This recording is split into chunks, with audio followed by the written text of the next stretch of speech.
process for getting a replacement for Karen Pierce when she steps down, I believe?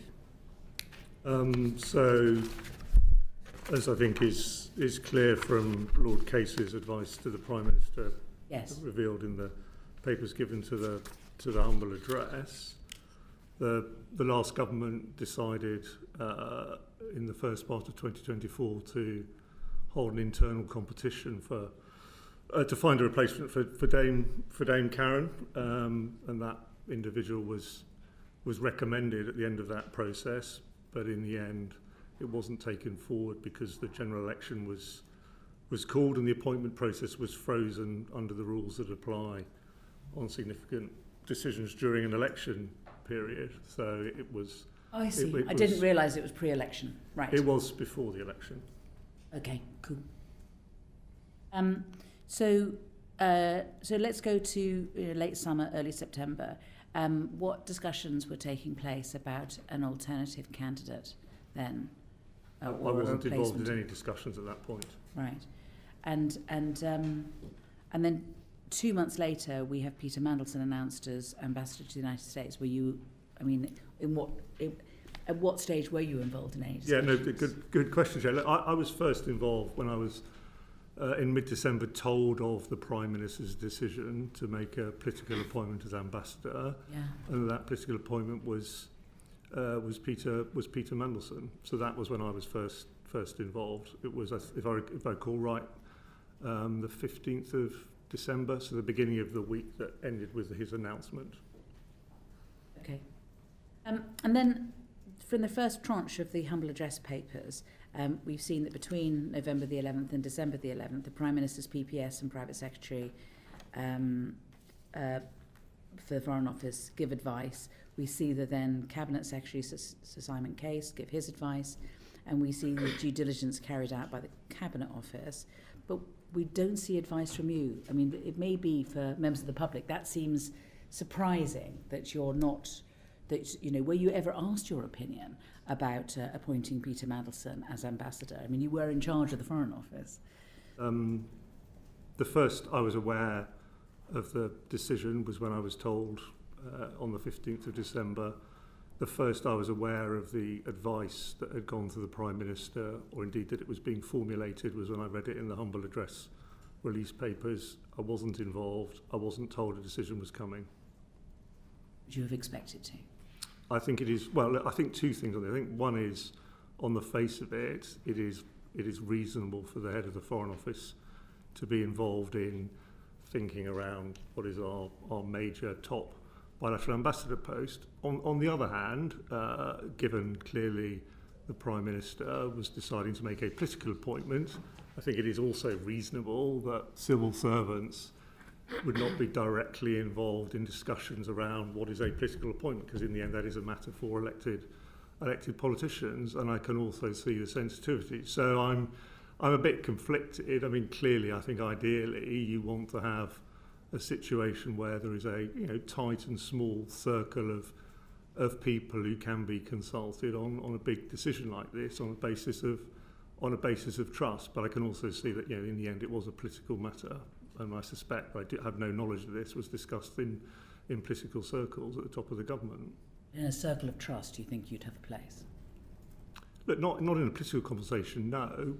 But in the end, this is an appointment to the most senior job in our foreign service. I was head of the diplomatic service, so I think it is possible, without asking me as a civil servant or any head of the diplomatic service, I think it is possible for them to be involved in a conversation, for example, around what are the requirements? What does the UK need in the period ahead, and that sort of thing. Even if that isn't, you're not then involved in the absolute decision-making discussions around individuals who are politicians, because it's a political appointment.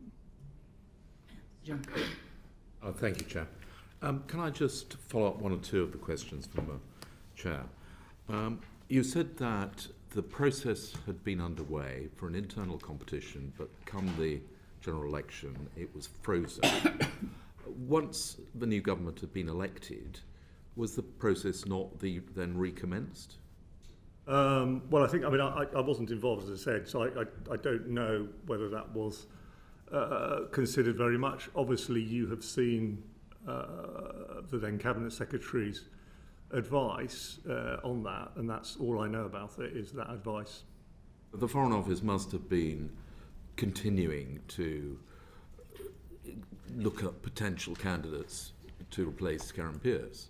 The view, Karen Pierce had basically been agreed formally, as the notes say, to stay until January 2025. I took the view that actually what made most sense was to know the outcome of both the UK general election, but also the US presidential elections. And obviously there was, until the election was called, there was an uncertainty around the timing of the UK general election, given our political system, with an end point of January 2025. Karen and I had discussed, therefore, whether or not, if required, she'd be willing to stay a bit longer while we were able to see how those two elections played out, as it were. So there was flexibility. So to answer your question, in terms of September of 2024, that was before we knew the outcome of the US elections. The new government was only just in, so the FCDO and I were not actively looking at that point for candidates, because I felt we had time to see the outcome of the US elections, and Karen had shown flexibility over exactly when she ended in the beginning part of 2025. And when were you first told that it was likely to be a political appointment? When I was told of the Prime Minister's decision. 15th of December? Yes. Until the 15th of December, you had no information that any discussion had taken place, or certainly that a decision had been reached? No. And when you were told that a decision had been reached and it was Peter Mandelson, did you express any concerns about that?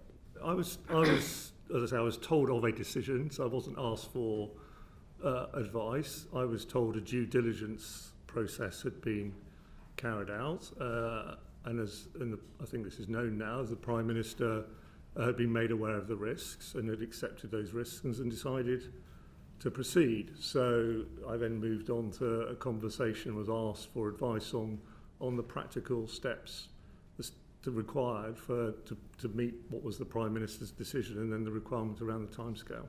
You say the Prime Minister had been made aware of the risks, but he hadn't, because the developed vetting hadn't been carried out. So all that had taken place was the due diligence. Did you ask whether or not developed vetting had been taken out or had taken place? Or it was clear at that point that vetting had not taken place. It was clear to me at that point the step that had taken place was due diligence, not vetting. Can I just ask you, do you remember who it was that was telling you these things? I had a conversation with the private secretary in number 10. Right. And did you express a view as to whether or not developed vetting should take place before an announcement? Yeah. So on that, later that week, as we were taking forward the practical steps required, the Cabinet Office initially said that as Mandelson was, to use the technical phrase from the guidance, a fit and proper person as a member of the House of Lords, he did not require developed vetting.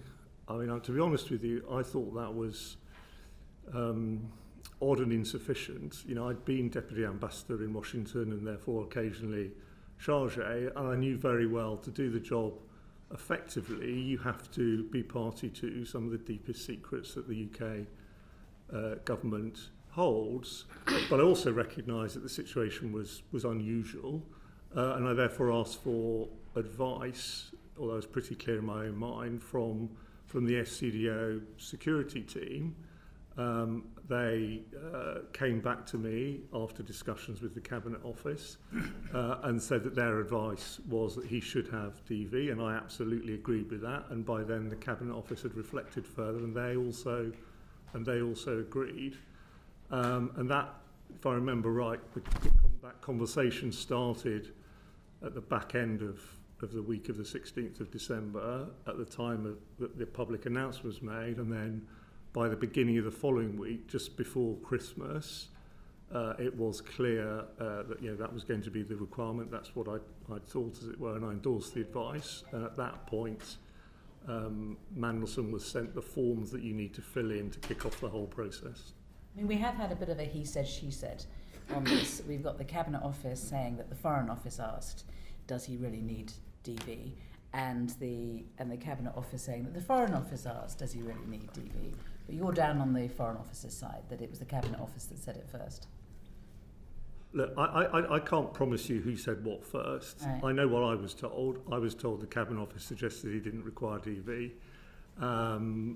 There clearly, self-evidently, was some further back and forth and consideration. And, I don't want to give you an impression that when we were taking forward the DV, there were people in the centre still saying, don't do that. By the beginning of the following week, everyone was agreed that he should have DV, and therefore it was now about taking that process forward. But I've given you my account of my memory of what I heard and what I thought at the time. One thing is for sure, nobody made a note of it. In the end, these were about practical arrangements rather than things which, are under, Chair, I know you've talked in previous hearings about civil servants writing everything down, but I also agree with those who've said to the committee that actually, if you're going to get work done, you simply cannot and do not have time to record every interaction. The key thing is, what was the decision? The decision was he required DV, and that is recorded. So the decision was he required DV. That was your view. It was the view of the Foreign Office Security Department. Yet we know that prior to his obtaining DV clearance, he was given access to information which would usually require DV to have been completed. So how did that come about? So you had I can't remember if it's 7 or 8 pages, but it's certainly lengthy and thorough response from the SCDO yesterday. You sent them a very long, not very long, I don't mean that critical way, a list of questions. I didn't mean long in a critical way. A list of questions, and they're very good questions. I think there are good answers in the SCDO's response. I recognise them from the consideration of the time.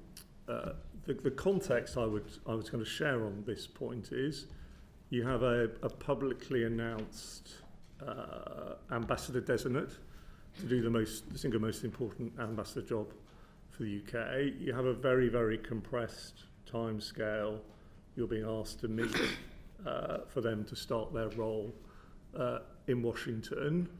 And you have the exceptional circumstances of an incoming Trump administration and a very high premium, therefore, in the new ambassador arriving as well briefed as possible in the short time available, recognising that normally ambassadors have several months to prepare for big jobs like this. And that required Mandelson to have access to briefings and papers to allow him to be properly prepared. And so, as reflected in what the Foreign Office said to you in the note last night, a decision was taken in line with the guidance that he should be given access to the building and access to the paperwork, in particular on, for example, the UK government's preparations and policies towards an incoming administration. And I was given that advice and I endorsed it, and I signed off on it. And I think it was the right thing to do to make sure that,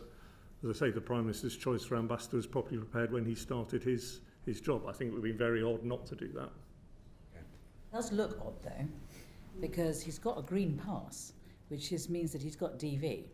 And he had a DV pass on the very day that, according to the DV people, he should be recommended to not get DV.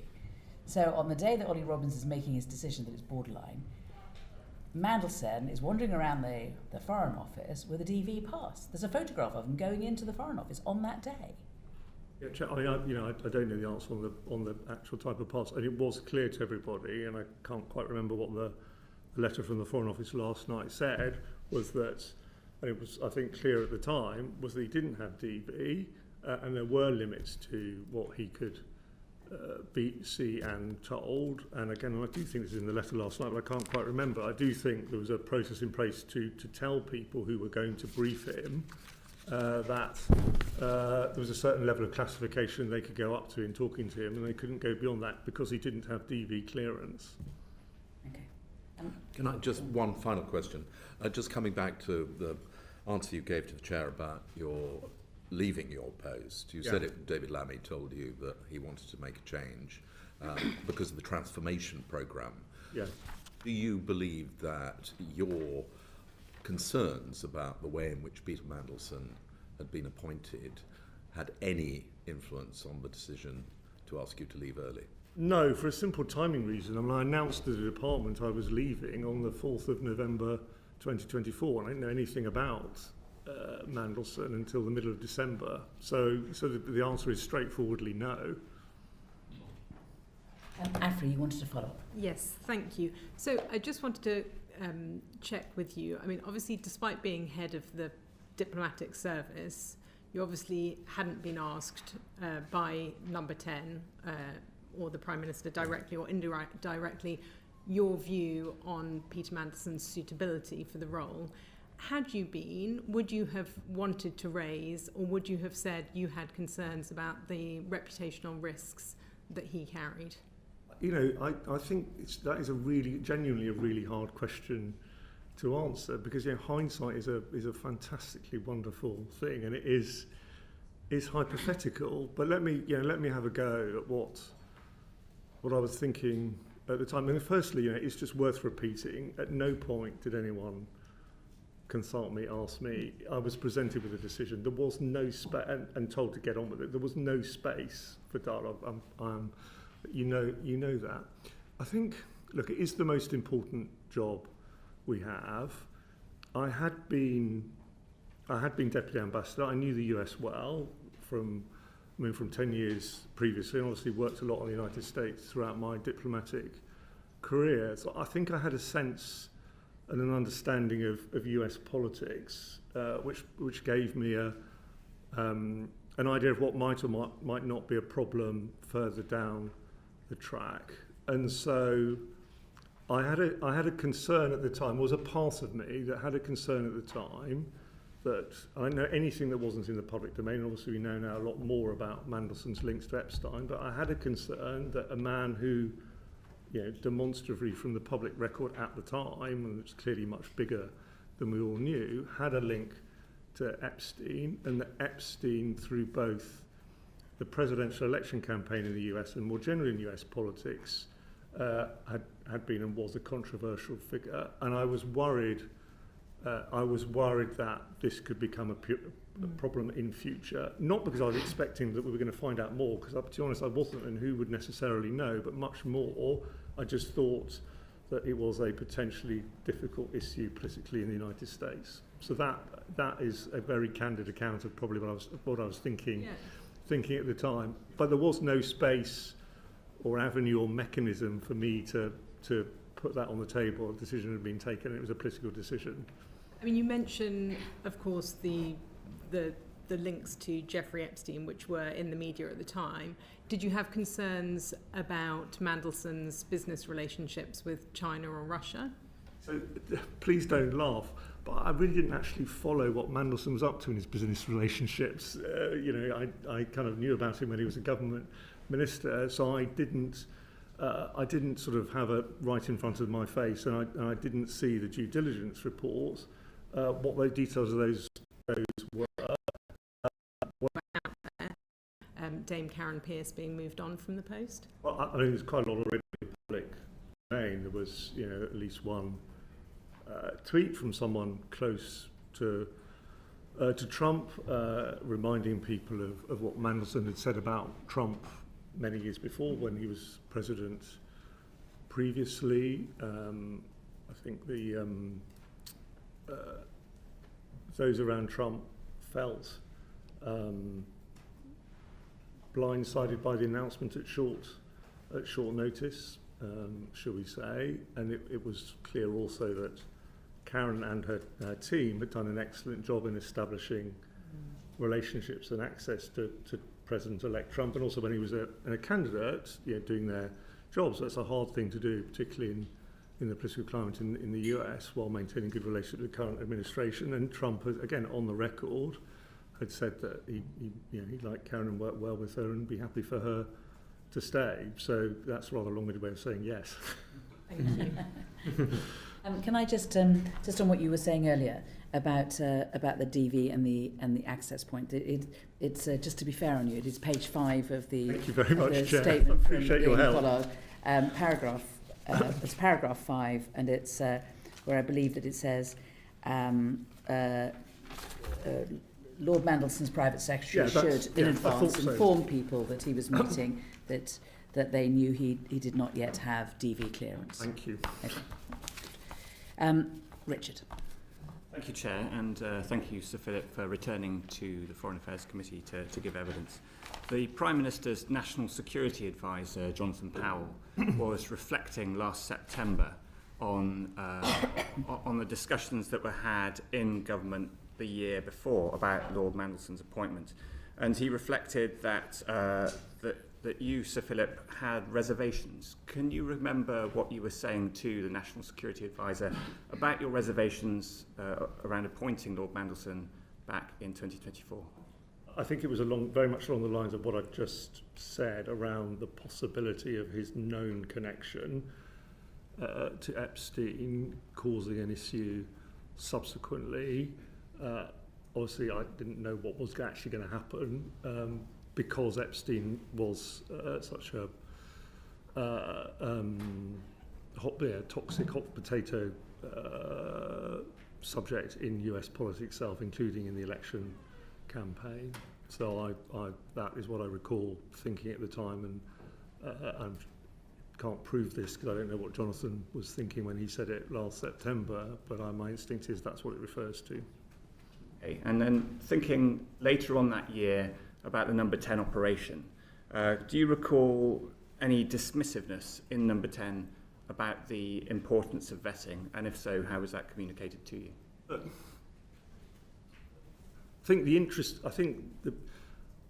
I wouldn't use the word dismissive. The word I would use is uninterested. I think people wanted to know that all the practical steps required for Mandelson to arrive in Washington on or around, by or around the inauguration date needed to be completed, at pace, as it were, and that was it. The interest. I mean, no one, to be honest with you, no one said to me, "Look, Philip, the Prime Minister knows there's some risks around this. Can you really make sure that the vetting's done rigorously?" I mean, it's always rigorous anyway, but that wasn't the sort of thing being communicated. The sort of thing was, fine, he needs vetting, make sure it's done in time. Okay, thank you. Last week when Sir Ollie gave evidence to the committee, I said that Sam Coates had reported words around just to prove it, and I need to correct the record slightly because Sam Coates didn't actually report that. He didn't file a report. He did discuss it with a member of this committee. He didn't actually put it in writing. It didn't get off the cutting room floor. But it doesn't take away from the fact that his reply made plain that he had a strong sense that there was an atmosphere of pressure and a certain dismissiveness about this developed vetting. Could you comment on that atmosphere of pressure as you understood it in late 2024? Can I just say one thing about the non-reported phone call and use of a particular word? I think it's important. I say this. Look, firstly, I didn't receive any direct calls from the Chief of Staff during my time as Permanent Undersecretary, so there was no call at all. So my interactions with him were always when others were present in a general meeting. There weren't very many of those either.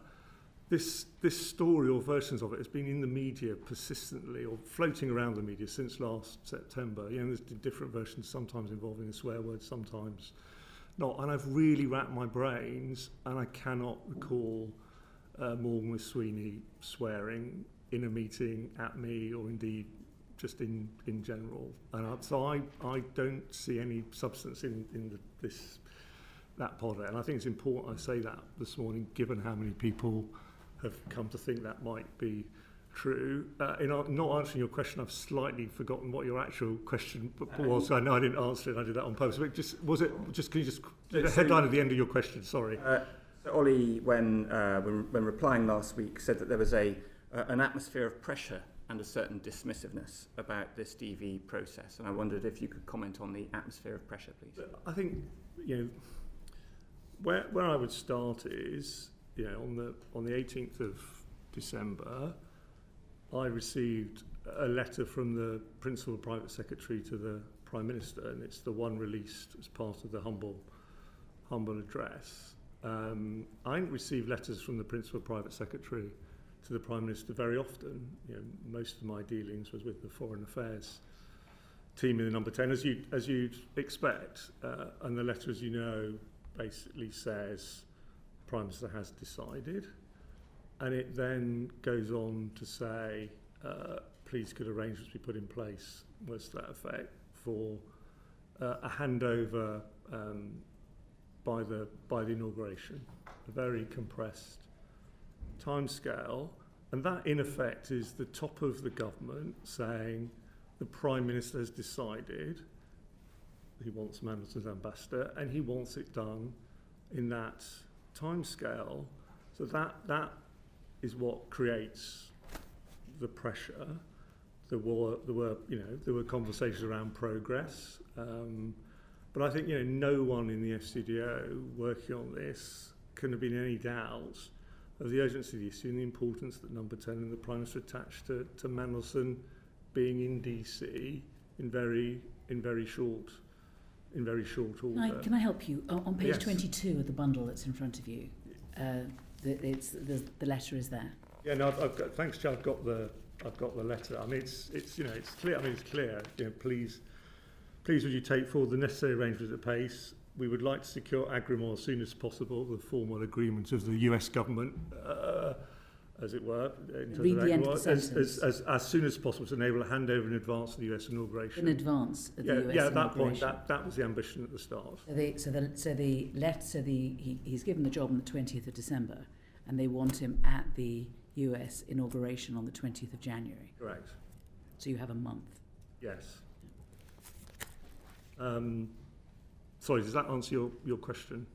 It does, thank you. And I have another, and it relates to that time in December. And I just wanted to sort of try and get an idea for some of the events that were happening in December of 2024.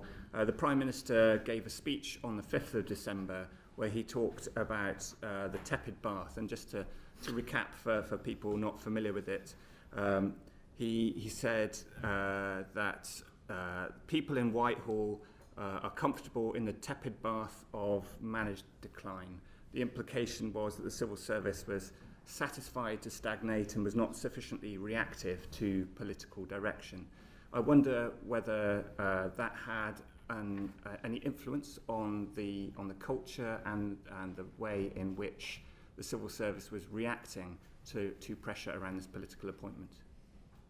I honestly don't think it did, actually. I honestly think the FCDO, once it was clear a decision had been taken and had been through the formal sign-off process with His Majesty the King, did what it always does, lent in and did its level best to deliver Ministers' ambitions, in this case the Prime Minister's ambition. I think that would have done that whether or not the Prime Minister had made a speech about the civil service earlier in the month. To be honest with you, I think that's, actually think the Foreign Office and all the officials involved in the Cabinet Office and Number 10 as well, I mean, they all acted, in my view, certainly the ones I was collaborating with, in good faith at the time to try and deliver a very, very ambitious ask in terms of the timescale, because that was what the professional thing to do. One more, Chair, if I may. The Prime Minister said at PMQs last week that, quote, no pressure existed whatsoever in relation to this case. How can that be squared with Sir Ollie's evidence last week, where he said that there was a strong sense that there was an atmosphere of pressure? I don't think it's for me to do evidence squaring, and obviously there's going to be other conversations around this, and I don't know who may or may not be asked to consider it in more detail. I'd have to ask you, what do you actually mean by your question? And the reason I asked you that, I'm not being difficult, because I think there's two possible questions here. Question one is, was there pressure on the substance of the DV case? Question two is, was there pressure to get the DV case done in a particular time frame? And they are different time frames. Sorry, they are different questions. And I worry. You get us 2 answers. I can give you 2 answers. I actually wrote down 2 answers Good. there because I think there are two questions there, and I do think some of the problem with them is people are talking past each other because they're actually talking about different things. But anyway, I can't find my answers, but I'll give them to you anyway.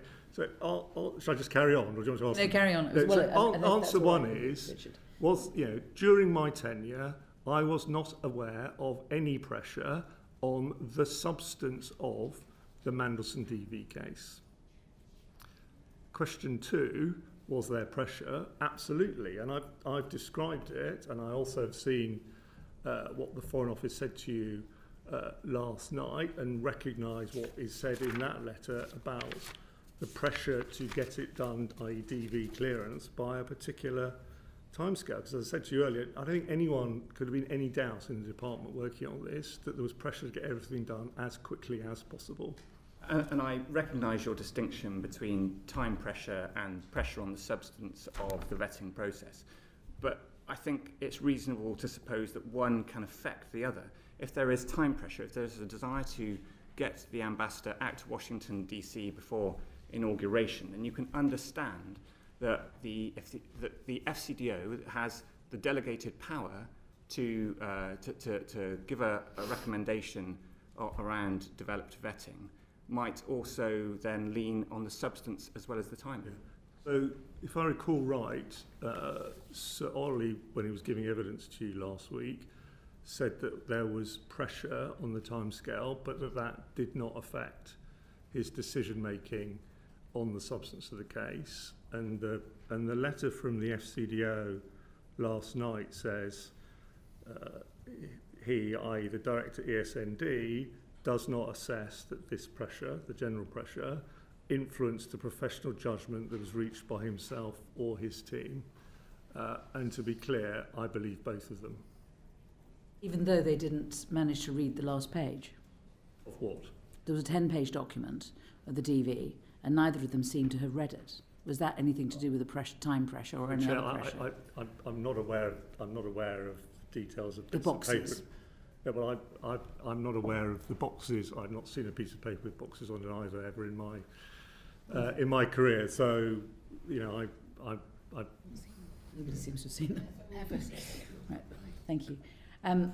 Afra, you've got one question, and then I'm moving on to Abdesam. Just wanted to ask that given this tight time frame that there was, we're also aware that back in September of 2024, Lord Simon Case had written to the Prime Minister advising that security vetting should be carried out prior to the appointment of Peter Mandelson. But we know that the announcement, I think, was made on the 20th of December 2024, and it wasn't until 3 days later, as we've talked about, that security vetting commenced. So what would you say was the process in place at the time for the order of security vetting and appointment announcement, in your view? Sorry, can you just unpack slightly what you mean? Yeah. I'm not sure I could What would you say would be the normal order of process in place at the time? Would you say that the normal order would be vetting and then announcement? Yes. Or announcement and then vetting? No, the normal order is vetting and then announcement. Thank you.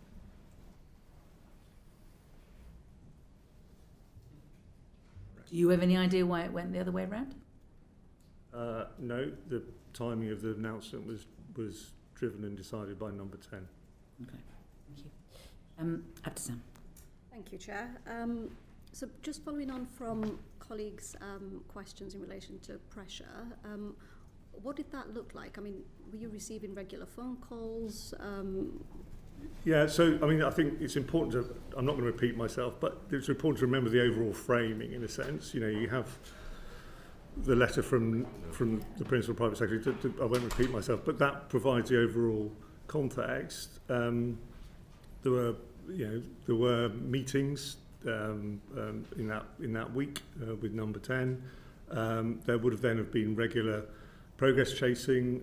There was discussion around the exact timetable that went on, and so there was, keen interest all the way through from number 10 that the practical arrangements required to get Mandelson to Washington in the timescale required or thereabouts was all was all moving forward. But in a sense, the pressure was kind of set at the beginning and just carried on. It wasn't a matter of did someone phone every day at 10 o'clock. It was much more, this ambitious timetable has been set.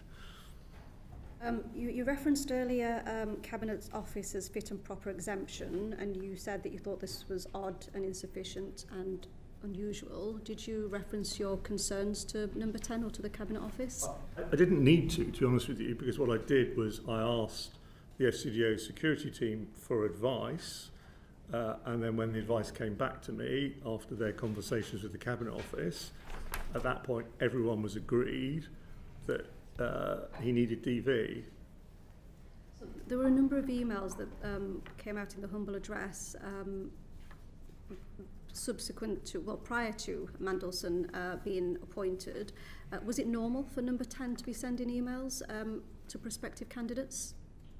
No, I mean, I think, to be honest, I would cite, I mean, there's, you know, for example, if I remember right, and I can check if you want, Chair, but if I remember right, one of the emails attached conflict of interest forms, which would normally be a departmental matter, and it was in the end agreed that the conflict of interest should be done by the FCDO. I think the fact that number 10 was at all points trying to accelerate arrangements was a strong signal of the time pressure that everyone was under. They were also trying to play their part. They were, you know, stepping in to do things which might in the past have been left to the FCDO. Mm-hmm. And in one of the emails it references that you had a discussion with Mandelson. What was that discussion? From memory, I had a intro chat with Mandelson on the Friday that his appointment was announced, and that was around practical matters of how the department would support him in his preparations to be the next ambassador now that had been announced. Okay. And in one of the emails it references that an iPad, laptop, iPhone was given to Mandelson. Is that usual practice to give to somebody who is not yet cleared? It's not usual, but it's not unprecedented. Okay, and the emails also referenced that he'd had briefings from senior officials at the FCDO. Were you aware of the content of those briefings? I didn't, because obviously I wouldn't have had time. I wasn't aware of the precise every bit of it, but I was aware of the subjects that we were choosing to brief him on, and there was a kind of what you'd expect, a proper professional process run by the team in charge of our relationship with the United States to give him access, particularly to briefing on US government policy towards the incoming administration across a range of issues. And I remember seeing the list of issues, and I probably looked at it and thought, yes, that looks like a sensible list. But I didn't look myself at the briefing and wouldn't have had or expect to do that.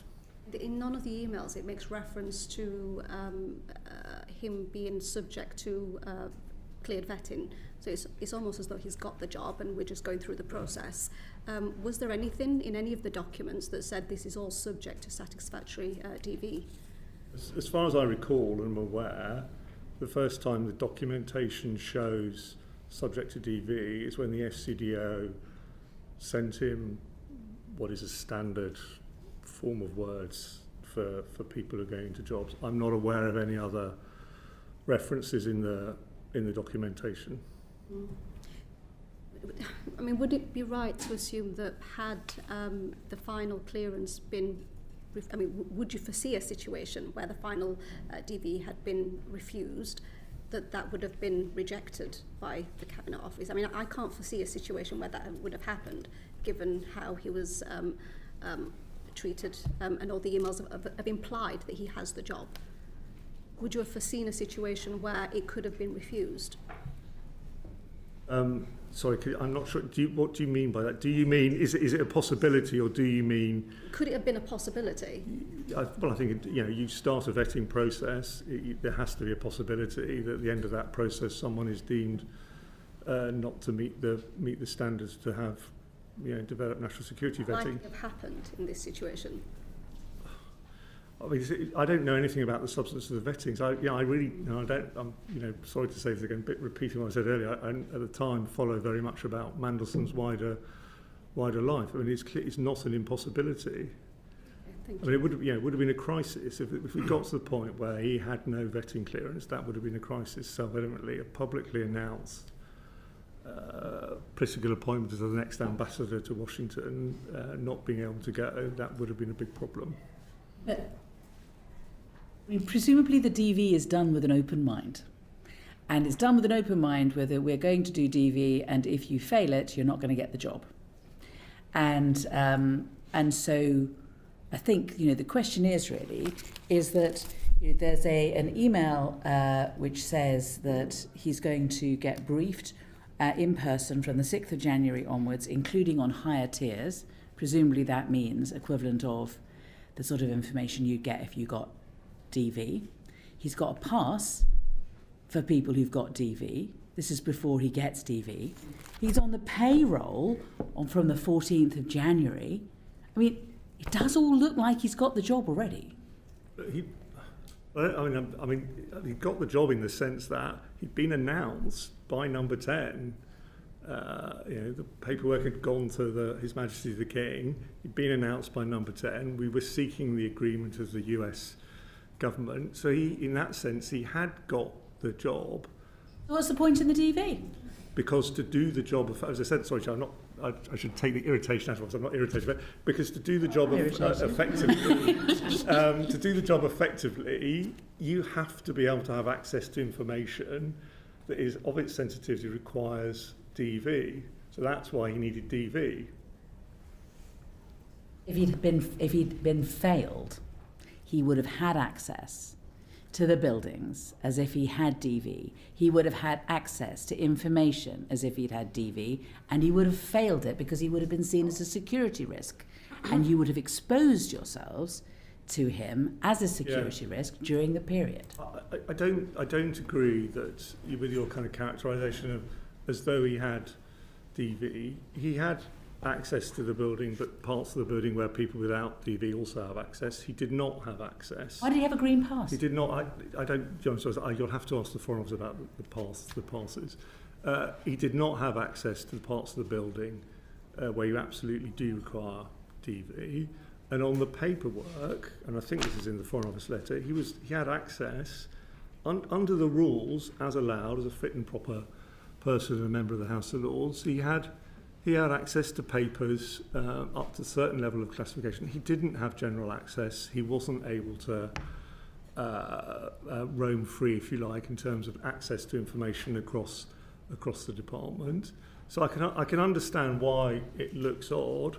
I actually think it was the right thing to do to ensure at the time that in the short time scale that had been given, he could arrive in Washington properly prepared. The alternative would have been that we would have had an ambassador to the United States turning up not properly or fully briefed on the government's policies towards an incoming administration, and that would not have been right. It wouldn't have been proper for the Foreign Office to operate in that way. So I'm comfortable that it was the right decision at that point in time to give him that limited access under the rules. So is this a fair way of putting it? That given that he'd been offered the job on the 20th December, and you've got Christmas and New Year in the way, and he's got to be getting to Washington by the 20th of January, you were doing everything that you could to accommodate him being ready for that date? Within the rules.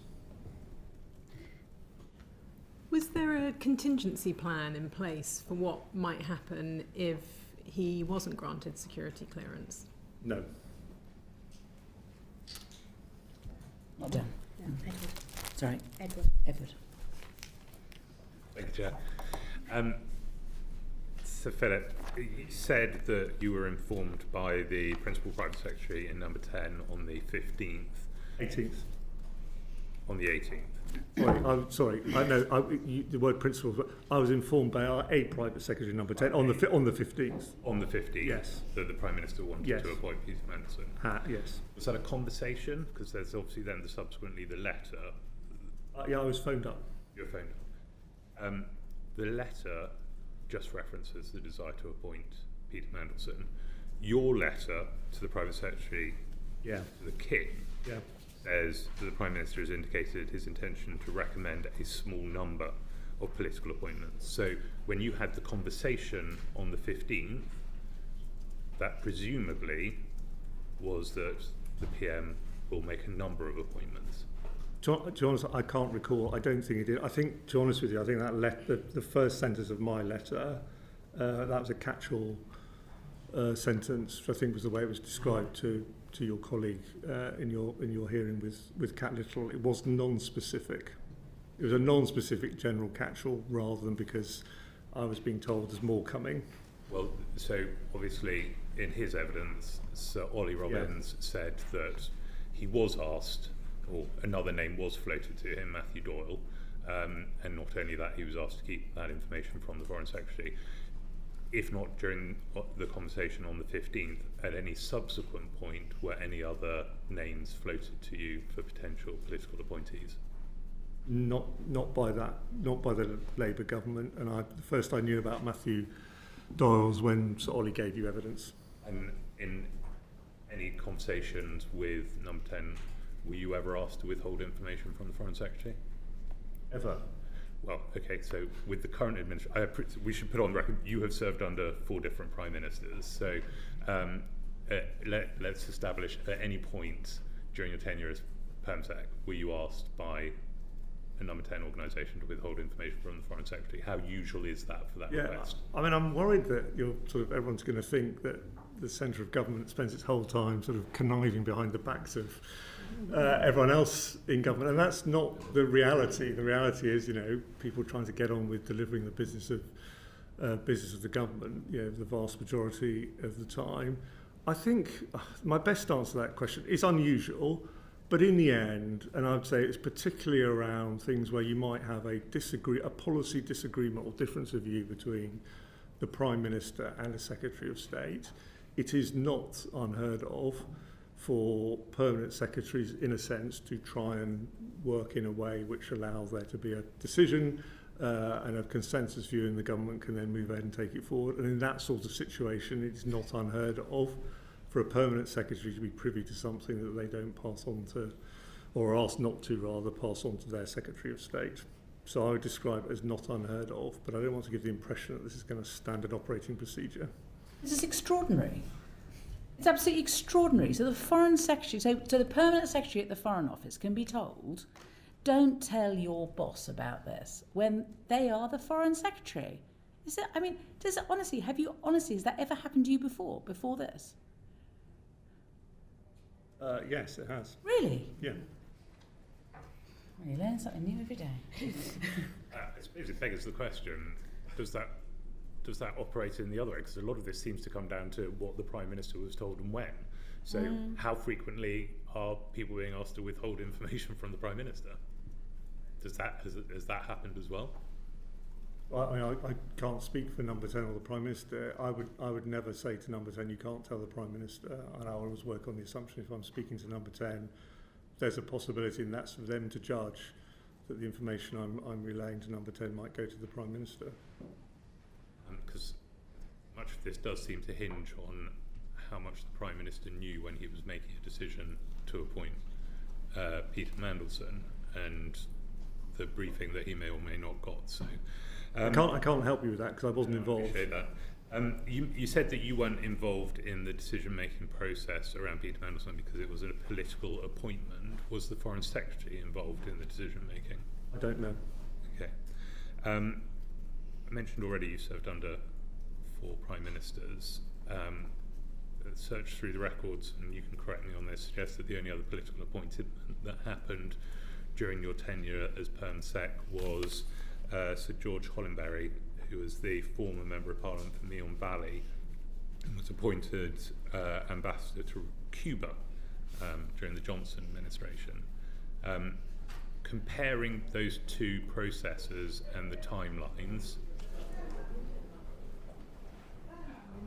how markedly different was the Mandelson appointment compared with the process that was taken out for the appointment of Sir George Hollenberry? You might need to get chapter and verse on this from the FCDO.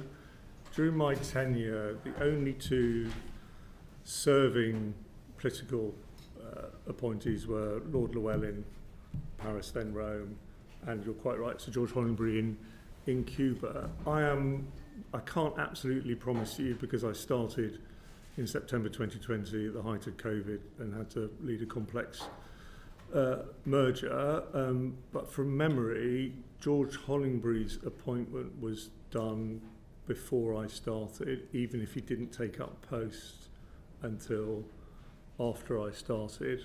But certainly I wasn't involved in doing anything around his appointment. I think it was already on the, so I think it was already certainly decided, even if it hadn't been announced, and then it was taken forward in what I would describe as the normal way for an ambassadorial appointment, with time to go through the steps in the normal sequence, if that answers your question. It does, thank you. More broadly in terms of the process then, you've already mentioned that you have never seen the now infamous traffic light boxes. Apparently, according to the letter we received last night, the departmental head of security had also never seen the traffic light boxes, wasn't aware that it was. So Ollie has talked us through the fact that he had a meeting with the head of security. Have you ever had a meeting with the head of security to discuss whether or not somebody should be cleared DV in your time as PEMSEC? No, I don't recall a recommendation from UKSV ever being escalated to me during my tenure. That was unique. Given that you had never had cause to see the traffic light system, should we read anything into the fact that Sir Ollie, when he had that meeting, was not shown it? I would rest on what you were told in the FCDO's letter last night. I'll just pick up on one point. I'll do one point and then Uma. So in the letter last night it says this is unusual where there's a difference between UKSV recommendation and FCDO sign-off, but it says there's more than one a month. So sorry, the door opened. I misheard the last end of the. The letter last night says that it's unusual, but not exceptional, for UKSV recommendations to differ to the final FCDO decision on vetting, but it says there's more than one a month of those cases. But you're saying that they're not raised to permanent secretary level. Correct. Who would then make that decision? I think that's set out in the letter. If I remember right, it sets out the decision-making hierarchy, but you would have to get chapter and verse from the department. Uma. Thank you, Chair. If you'd become aware, Sir Philip, that there were issues with UKSV, given how high profile this appointment is, would you have raised this with the Foreign Secretary? I genuinely don't think that's a question I can answer, because I don't know, rightly, I don't know anything about the substance of the concerns. So, and what I would say to you is that, you know, when you're a permanent secretary, you have what I describe as crucible moments, and you are basically being asked to decide something sensitive, sometimes under time pressure, and you can't discuss that with anybody. And I really don't think that I can second guess somebody's decision in those circumstances when I'm not in them and don't have the information and the environment of that time. I understand, but Sir Philip, you've said that it's very unusual for security matters to be raised, and certainly in your time that had never happened. Given how unusual it was, and given the media spotlight on this already very controversial decision to appoint Peter Mandelson, and looking at that Civil Service Code of Conduct, well, it's an expectation for ministers to be briefed properly by the civil service. Would you have exercised your judgment to say, actually, this is one of those times I perhaps need a conversation with the Foreign Secretary? Yeah, you know, I can't, genuinely, I'm not being difficult. I genuinely can't answer that question in the abstract without having the briefing, knowing the information, knowing where, I can't tell you what I would have done. I just actually don't know. I understand. Do you recall your conversation with Sir Ollie regarding the handover of this decision? And in that conversation, did you discuss any of the pressures, whether that be time pressure or the kind of political pressure? Yeah, I'm sure that I gave that we had about a week, but he spent a certain amount of that time talking to other people and reading documents, and we had conversation at the beginning of the week, and at the end of the week we had a longish meeting where I kind of went through some of the senior personnel issues, talked about some of the future appointments that were coming up, and how he might want to think about that, and what you'd expect in a professional handover, and kind of some of the things that I knew or wanted him to know that perhaps weren't. I was probably the best placed person to actually tell him all of that, and so I did, as part of that, describe to him in headline terms the process that had been through and where we got to in the appointment of Mandelson and the preparations for him to arrive in Washington. And as part of that process, did you raise any concerns that you had personally about this, or any of your risks that you thought may arise as a result of it? My memory is we had a general conversation mostly about what had happened, where they got to. The one thing I do remember discussing and agreeing with Ollie is how we would handle the conflict of interest form. I'd seen a draft of it and had commented on it, but it was, and Ollie and I agreed this, it was, I felt and he felt, something that wasn't sensible for me to sign off in my final week, not least because he was going to have to justify whatever anything was in there. So I do remember a conversation around how best to handle the conflict of interest in the transition from me to him. Understood. In your earlier answers, you spoke to the chair about the pressure to get the ambassador in post before the inauguration, and Christmas and other time pressures notwithstanding, that's why you did the process as you did. Would you have briefed anyone else who is considered for that post if they weren't a political appointment? Let's say it was not Peter Mandelson and it wasn't a political appointment, but you knew this was the most likely candidate. Do you think that same thing would have happened? Yes. Okay. And on this announcement, you said that the normal order was the vetting to happen first and the announcement second, but obviously you say it's number 10's decision for it to have gone in this order. Did you know that that was going to happen? Were you aware that it was being announced? When did I know it was going to be announced? I think probably by the 18th of the end of the 18th of December, certainly by the morning of the 9th, on the 9th, either the end of the 18th or beginning of the Thursday, I knew number 10 were going to announce the following day.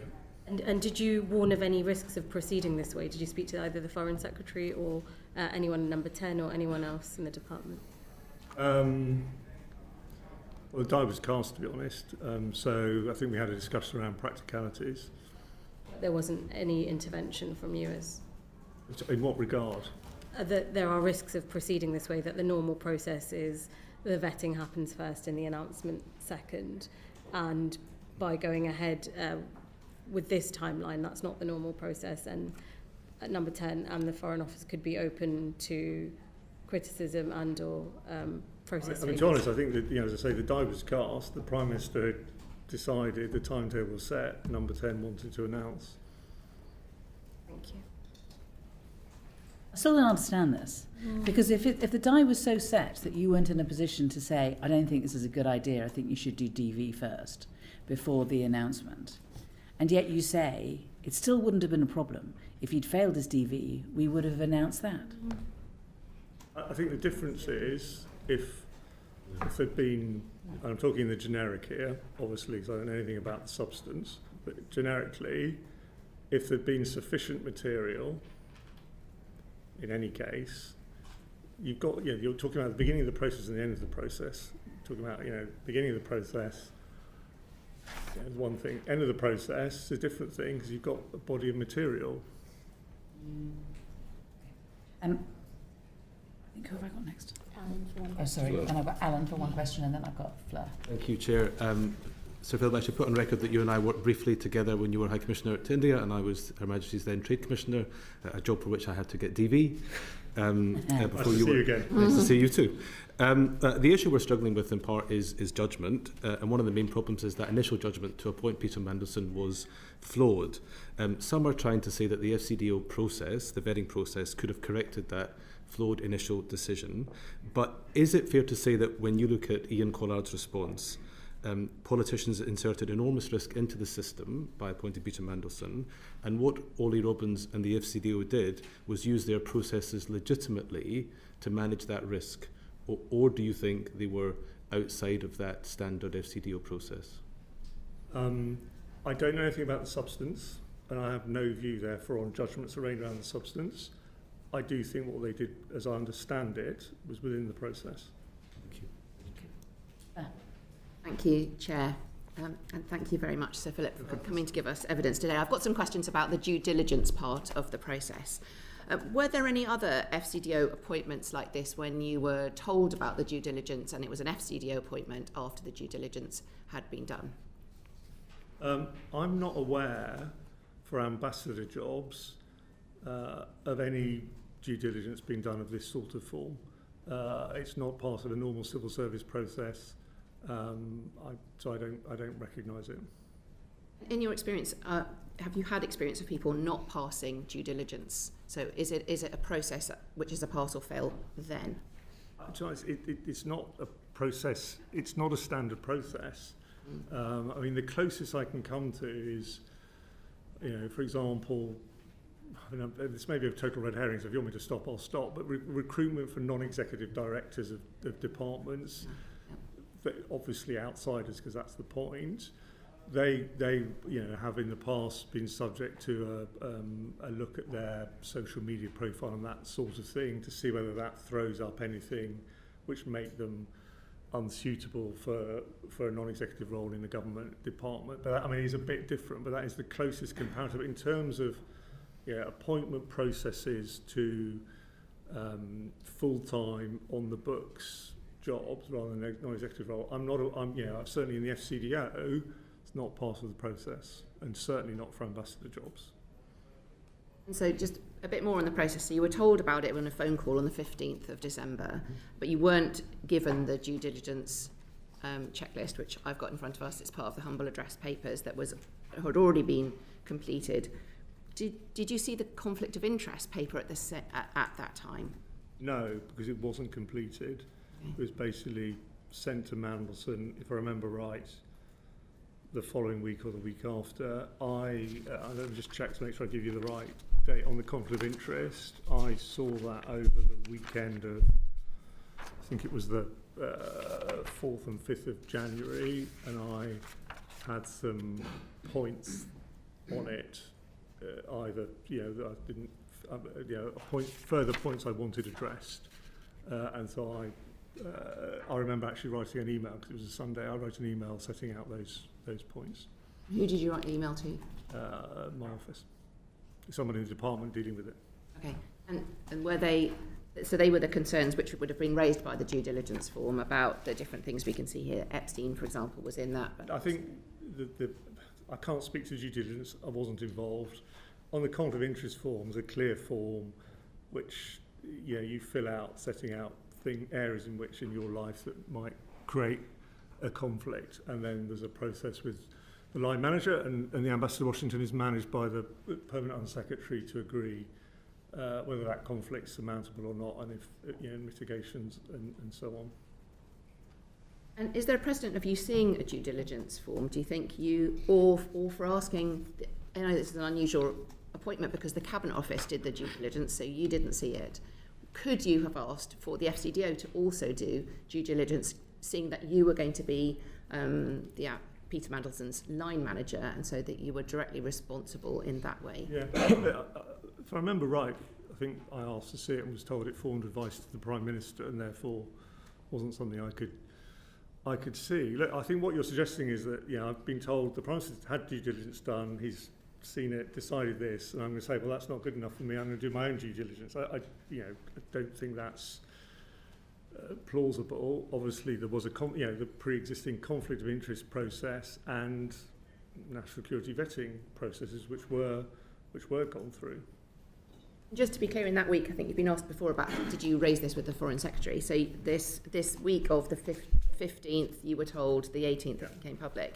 Did you have a conversation with the Foreign Secretary during that week to say, this is the most high-profile appointment, it's a very controversial appointment, it seems... I was clear in my own mind that I needed to know the Foreign Secretary was content before I went to His Majesty the King to seek his agreement. Diplomatic service appointment, ambassador, ultimately, obviously Prime Minister involved as well, but responsible to the Foreign Secretary. If I remember right, the Monday was the day of the annual Australia-UK ministerial meeting, which both the Foreign Secretary and I, pretty busy, both in our own rights. My counterpart was here as well as Penny Wong, but also together in joint meetings for much of the day. My memory is that I had a brief word in the margins of that to relay to the Foreign Secretary what I had been told. And if I remember right, he said he would talk to number 10. Okay.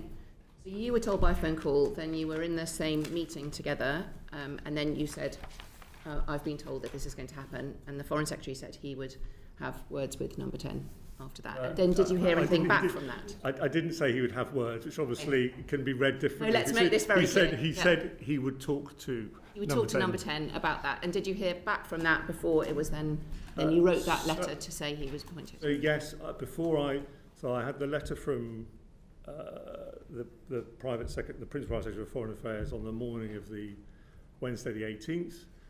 I established the Foreign Secretary was content for me to take forward the process, and I then wrote to Sir Clive, and the letter's part of the release, as you know. Is there any record of that meeting where you had an establishment of the Foreign Secretary? He was travelling, and I had a exchange with someone in the travelling party and had a message back. He was content for me to write. He was on his way, I think, to a dinner of NATO foreign ministers. Can I just follow up on this? So you've said that there was, the purpose of due diligence is to look at reputational risks, yeah? And so if I was Foreign Secretary and one of my ambassadors had gone rogue, it would be for me to be answerable for that, right? So surely it's important in those circumstances for me to see the due diligence. I don't know the extent to which the Foreign Secretary was involved prior to the Prime Minister's decision. I don't understand what that answer is. You said that you'd asked to see the due diligence and you were told that it was something for the Prime Minister, and now you've given whatever answer that is. Sorry, Chair, would you mind repeating the question? Would you just repeat the question? Did the Foreign Secretary see the due diligence or not before you tell the King, I've discussed this with the Foreign Secretary who agrees with the recommendation? I'm not aware that he saw it. Are you aware that the Deputy Prime Minister has now said that there were worries about Peter Mandelson's appointment at the time? And he said to LBC that there was a discussion within government, but that ultimately it was a matter for number 10. I saw the media report at the time. Is that all you're going to tell me? Chair, honestly, I'm not being difficult. If you ask me a question, I will answer it. But I should also say I'm obviously not here to speak for the Foreign Secretary. You kindly pointed out at the beginning I'm not a civil servant anymore. Have a view on the accuracy of the statement. Just read it again. To be honest. I think you should ask if you want to know the Foreign Secretary's views. I don't really feel. But you were there in the middle of all of this, right? You were there in the middle of all of this. The Foreign Secretary is your boss. Fair enough. The Foreign Secretary. You're telling us that the Foreign Secretary was happy, and you told the King that. The Foreign Secretary, now the former Foreign Secretary, now the Deputy Prime Minister, is saying actually that there were concerns and there were discussions going on. Which is true. So, got it. So I'm not being unhelpful, I promise you. Let me put it this way. I was asked what the Foreign Secretary said when I told him. He did not say, Philip, please crack on, write to the King. He actually said, I'm going to talk to number 10. That's it. That's that because we were in the margins of big important meetings with the top of the Australian foreign and security system in what is always a very pressurised period in the run-up to Christmas, and this was about a political appointment. He was my political boss as foreign secretary. I gave him the information I'd been told. He said he would talk to number 10. Cool. A follow-up to that, Sir Philip. So yesterday, the former Foreign Secretary, now Deputy Prime Minister, said, as the Chair said, that he'd expressed worries. And you said this was a conversation in the margins. But again, back to how serious an appointment this is and the level of media scrutiny already rightly on this appointment. Did you have any further conversations with the then Foreign Secretary about these worries? As I recall, he and I had a brief conversation. I can't remember if it was the 18th or the 17th or the 18th, so the Tuesday or the Wednesday. It was inconclusive, so he wasn't at that point saying he was content for me to proceed, and I hadn't in any case received what I asked for at the outset. I said at the outset to number 10, I'm not doing anything until I've got something in writing. And at the point of that conversation, I hadn't received a letter from the principal private secretary, and so we had an inconclusive conversation.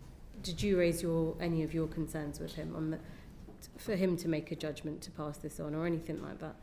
Was there any conversation about the worries that you both seem to have had? I think the Foreign Secretary should speak for himself on his views and what was said, as it were. I at that point was doing my best to resolve the situation, establish what I was being asked to do by the top of the government, and then take the bureaucratic steps necessary either way. So it was a situation that needed to be resolved during that week. Do you think the process of that week, the due diligence part of this, is evidence of, and the timings of it, is evidence of pressure or undue pressure, or evidence of due process being followed? I'm really sorry, but I'm not sure I follow you. The fact that, it's very, by your own admission, it's very unusual, and it was an unusual appointment of a political appointment. So it was this whole process tested the system to the limit, really, and we're looking at how the system worked in this case, but also what we need to learn for the future. But just the evidence of, you were already told quite late on in the process, due diligence had been done, then you were told he was going to be appointed, and then it was very publicly announced very quickly, and then so all of that, the timing of it, is that, in your opinion, evidence of pressure, undue pressure, or evidence of due process being followed at pace, yes, and you're in a high pressure environment all the time in your role? The short time scale created the pressure, as I said earlier. In terms of the parts that the FCDA and I was responsible for, I mentioned conflict of interest or vetting, and other decisions. I'm very confident they were taken, albeit under pressure, properly. As I've already been clear, the number 10 decision to announce in advance of DV was unusual. And final one from me. With the benefit of hindsight and many months to look at this and think about this whole process, where did the process go wrong? Was it at that early stage of even considering him, or was it the due diligence, or was it the vetting? Where did the process go wrong in your view? I don't have complete knowledge or insight into the process prior to the Prime Minister's decision, so I can't answer that question. You told us that it's the normal process to do vetting and then announcement. So for comparison purposes, when it came to the appointment of Jonathan Powell, was he vetted and then announced? I wasn't involved in his appointment. Oh, he's not Foreign Office. He's a National Security Advisor, it's a Cabinet Office role. What about when he was Special Envoy for the British Indian Ocean Territories? Envoys are different and are dealt with differently. I honestly can't remember the secrecy on that, so you'd need to ask the department. Alex. Thank you, Chair. Thank you, Sir Philip. You talked about the short time scale causing problems.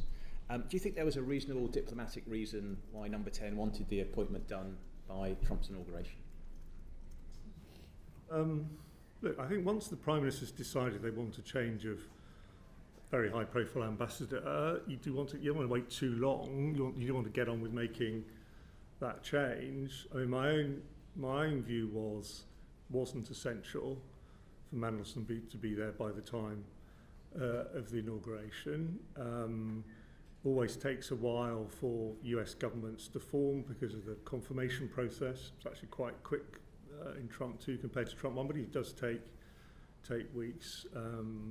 So I was personally much less concerned and didn't see that as an absolutely essential thing. And of course, you know, Karen Pierce was willing to stay longer and be flexible within reason, and be well respected and connected to the Trump transition team. So yes, I can see entirely the point of getting on with it. I wasn't quite convinced that we had to see the 20th of January as a deadline, but that was the one we'd been set, you know, very clearly, you know, and communicated by the top of the government. Did you say that to Number 10? To be honest, I think, but yeah, I would have been clear that we didn't have to, but I think in the end they were getting with it. It's also true that in the end Lord Mandelson didn't go until after the inauguration. Any other external appointments, including political appointments, but others, are there examples where somebody has started in post before they've received their DV and then had access to those materials? I'm not aware of an ambassador starting in post, certainly externally, without DV. I mean, I can't speak for history, if you know what I mean, but in recent times, no. And do you think the argument that because Lord Mandelson was a Privy Councillor, he wouldn't need DV clearance was credible at all? As I said, my initial reaction was that it was odd and insufficient. So no, which is why I asked for advice. But you know, but we did also pretty quickly settle on he needed DV. And you said higher classifications of material that he wouldn't have access to. What level of classification before he received his DV was Mandelson able to access? I think it's in the letter, but I think it was up to secret. You know, 0.5 page, whatever it is. It's in there. So up to secret was allowed. So there were no briefings he was given above that level of classification before he received vetting? Not that I'm aware of. Did the intelligence agencies ever share any concerns with you about Mandelson's appointment or his access to information? No. Thank you. Knowing what you know now about Peter Mandelson's relationship with Epstein and everything else, do you think the DV process made or UKSV made the correct decision and the FCDO made the correct decision? I'm not aware of any of the substance of the DV process. I genuinely can't answer that question. Does it change your view on the appropriateness of political appointments to ambassadorial positions at all? I mean, this one self-evidently hasn't worked out, but you know, Lord Llewellyn was a brilliant ambassador to Paris and then Rome, and George Hollenbury did a good job in Cuba, and the Prime Minister and the Foreign Secretary are absolutely entitled, and it's explicitly allowed for in the legislation, to make political appointments. So I don't have any objection. I mean, clearly, when I was head of the diplomatic service, I was head of the diplomatic profession, and inevitably you kind of, you know, you're not quite chief. You're head of the tribe, even if you're not chief trade unionist. So, you know, within reason, they're a good idea. But, yeah, personally, as a diplomat, I would argue that a vast majority of jobs should go to diplomats, but they have been successfully used in the past. Okay. And finally, do you think the Prime Minister's statement that full due process was followed is a fair description of what happened in Mandelson's case?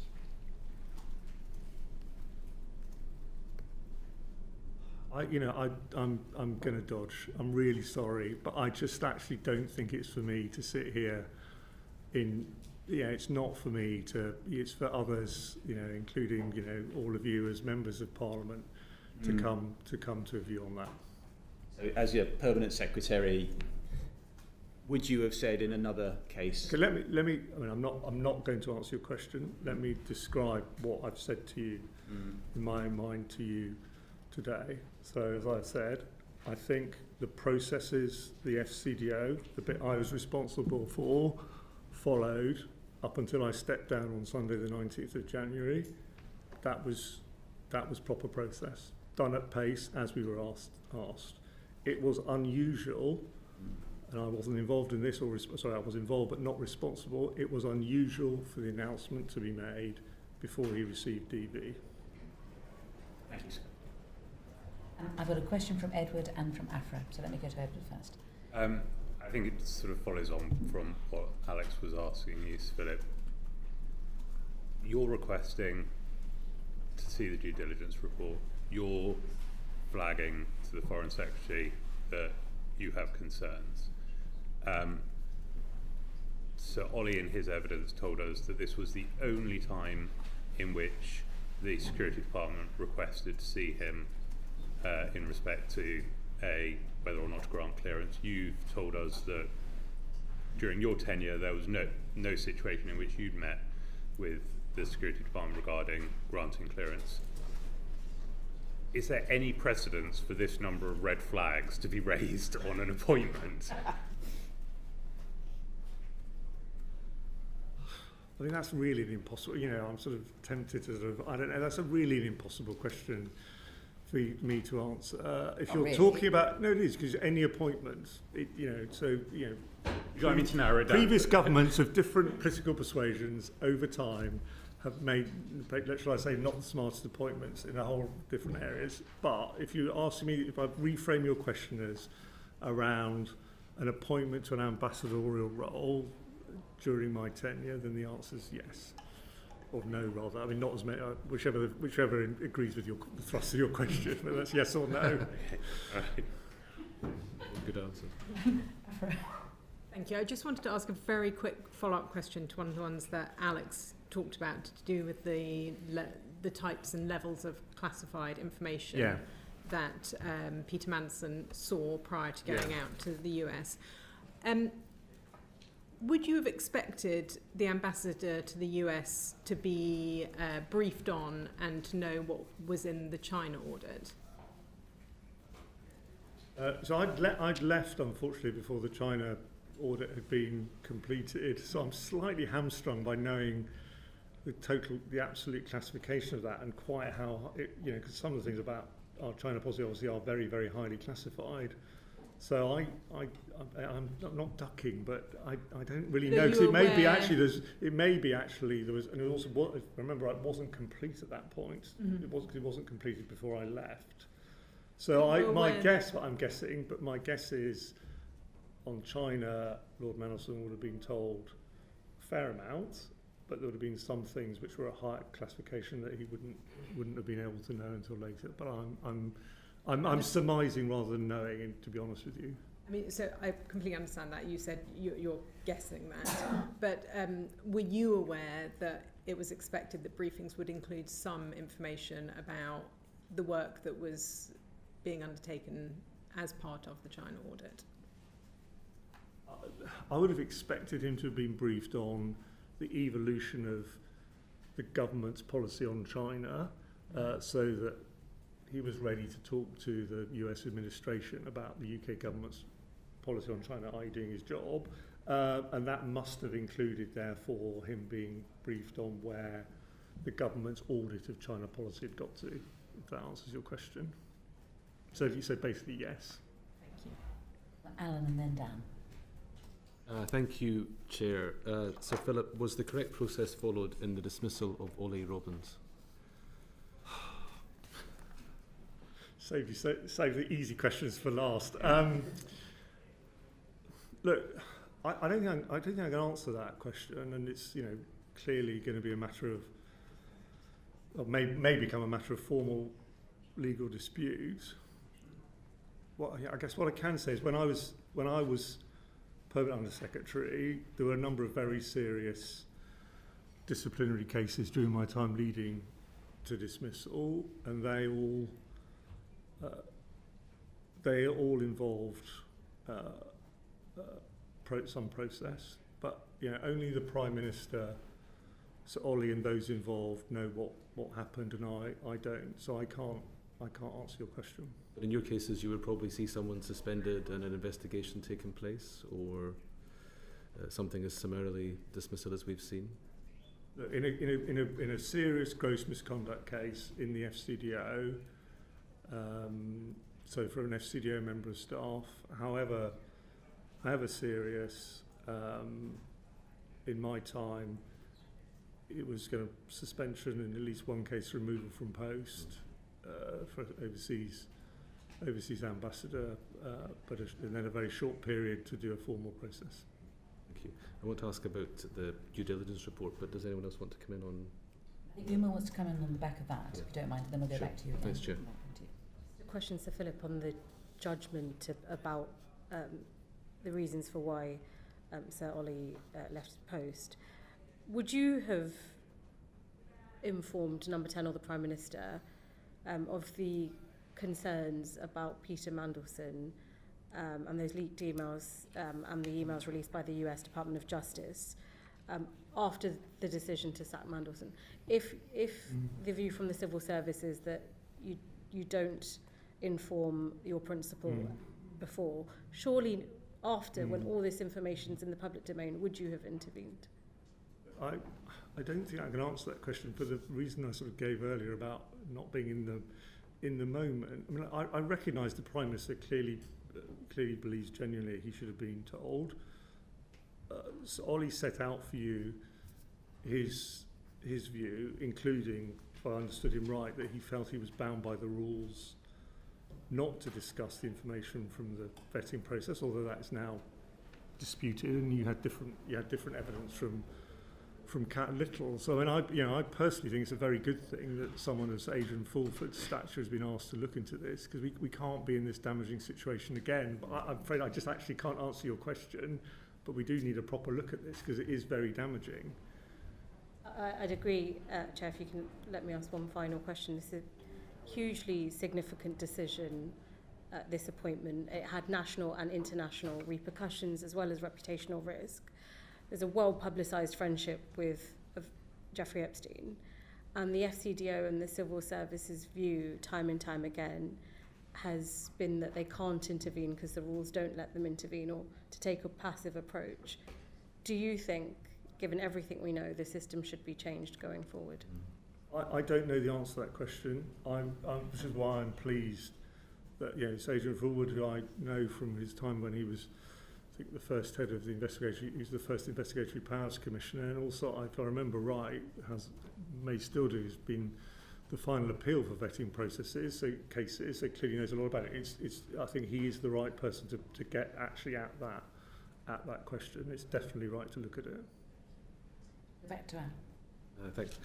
In the follow-up to her evidence to the committee, Cat Little confirmed there was no Cabinet Office advice ahead of the decision that Morgan McSweeney and Matthew Doyle should follow up questions with Peter Mandelson about Epstein. Have you any views on whether you thought they were the right people to do that, or whether someone independent of the process or someone trained in vetting would have been better to follow up? It wasn't part of the vetting. It wasn't part of the due diligence process. Yeah, no.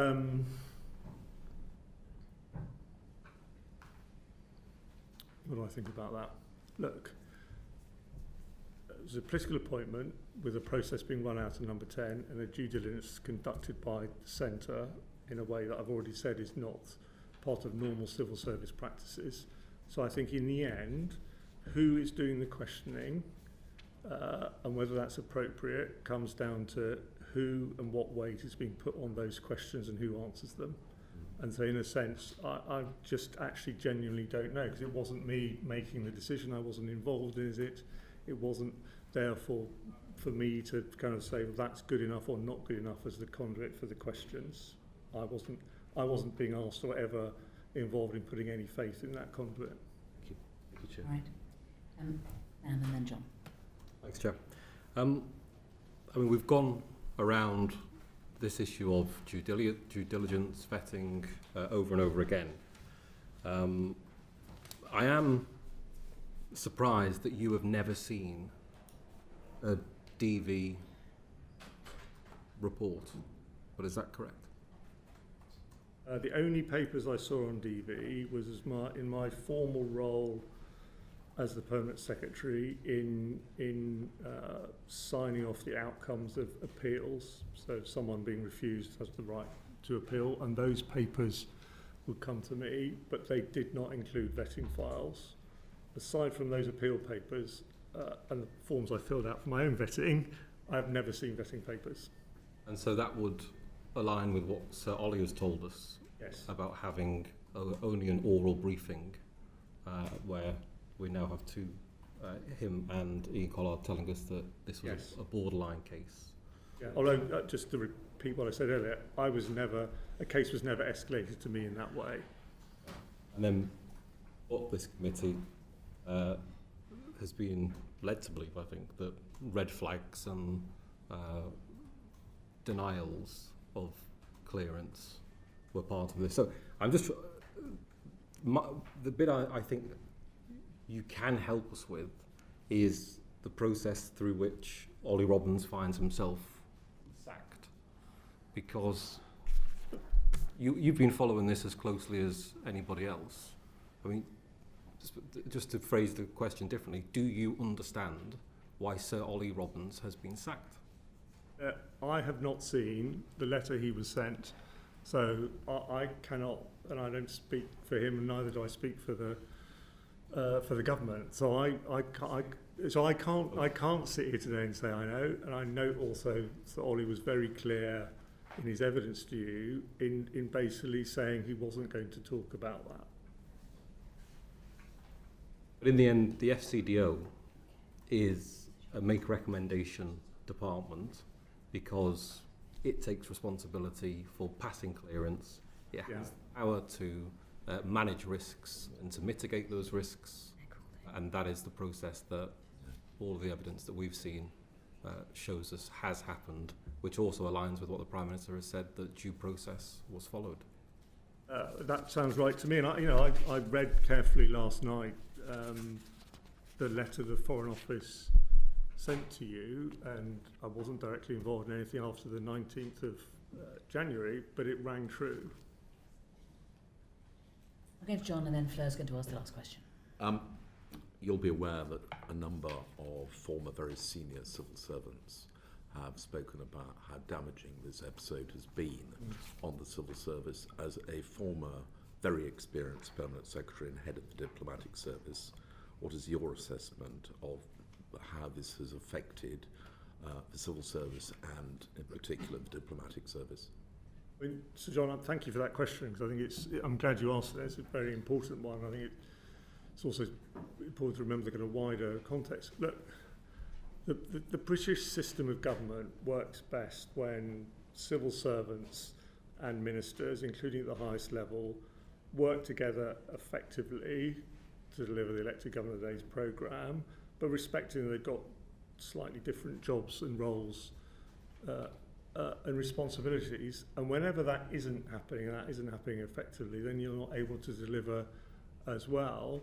So I do think a situation, and you need to have load-bearing relationships at the most senior levels as well. So I do think there's a challenge now, and I think it's incumbent on all of us, including people no longer in government who can perhaps help from the sidelines, to try and get back to a situation where the government of the day and the leaderships of the government of the day and the civil service of the day have trusting relationships, understanding they've both got different pressures on them, different roles under pressure and slightly different roles, but need to work together as a team to deliver for the country.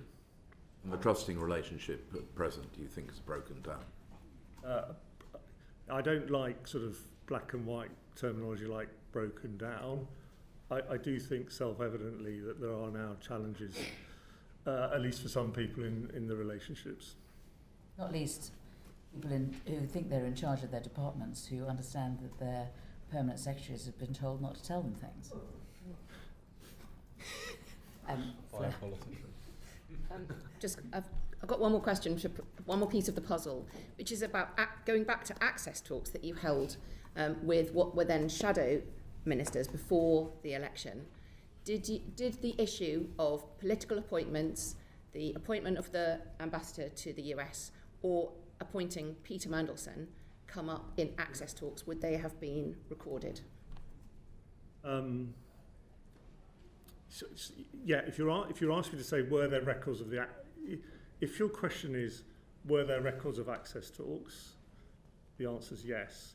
Okay. If your question is And then, were these aspects recorded, I'm really sorry, but I can't actually remember the rules. But at the time, there was an absolute omerta around the contents of the access talks, and I'm going to be cautious, even though I'm no longer a civil servant, because I'm still bound by the rules about. So I'm reasonably confident actually the content of the access talks is rightly not something I can say to the committee, I'm afraid. But yes, they were recorded.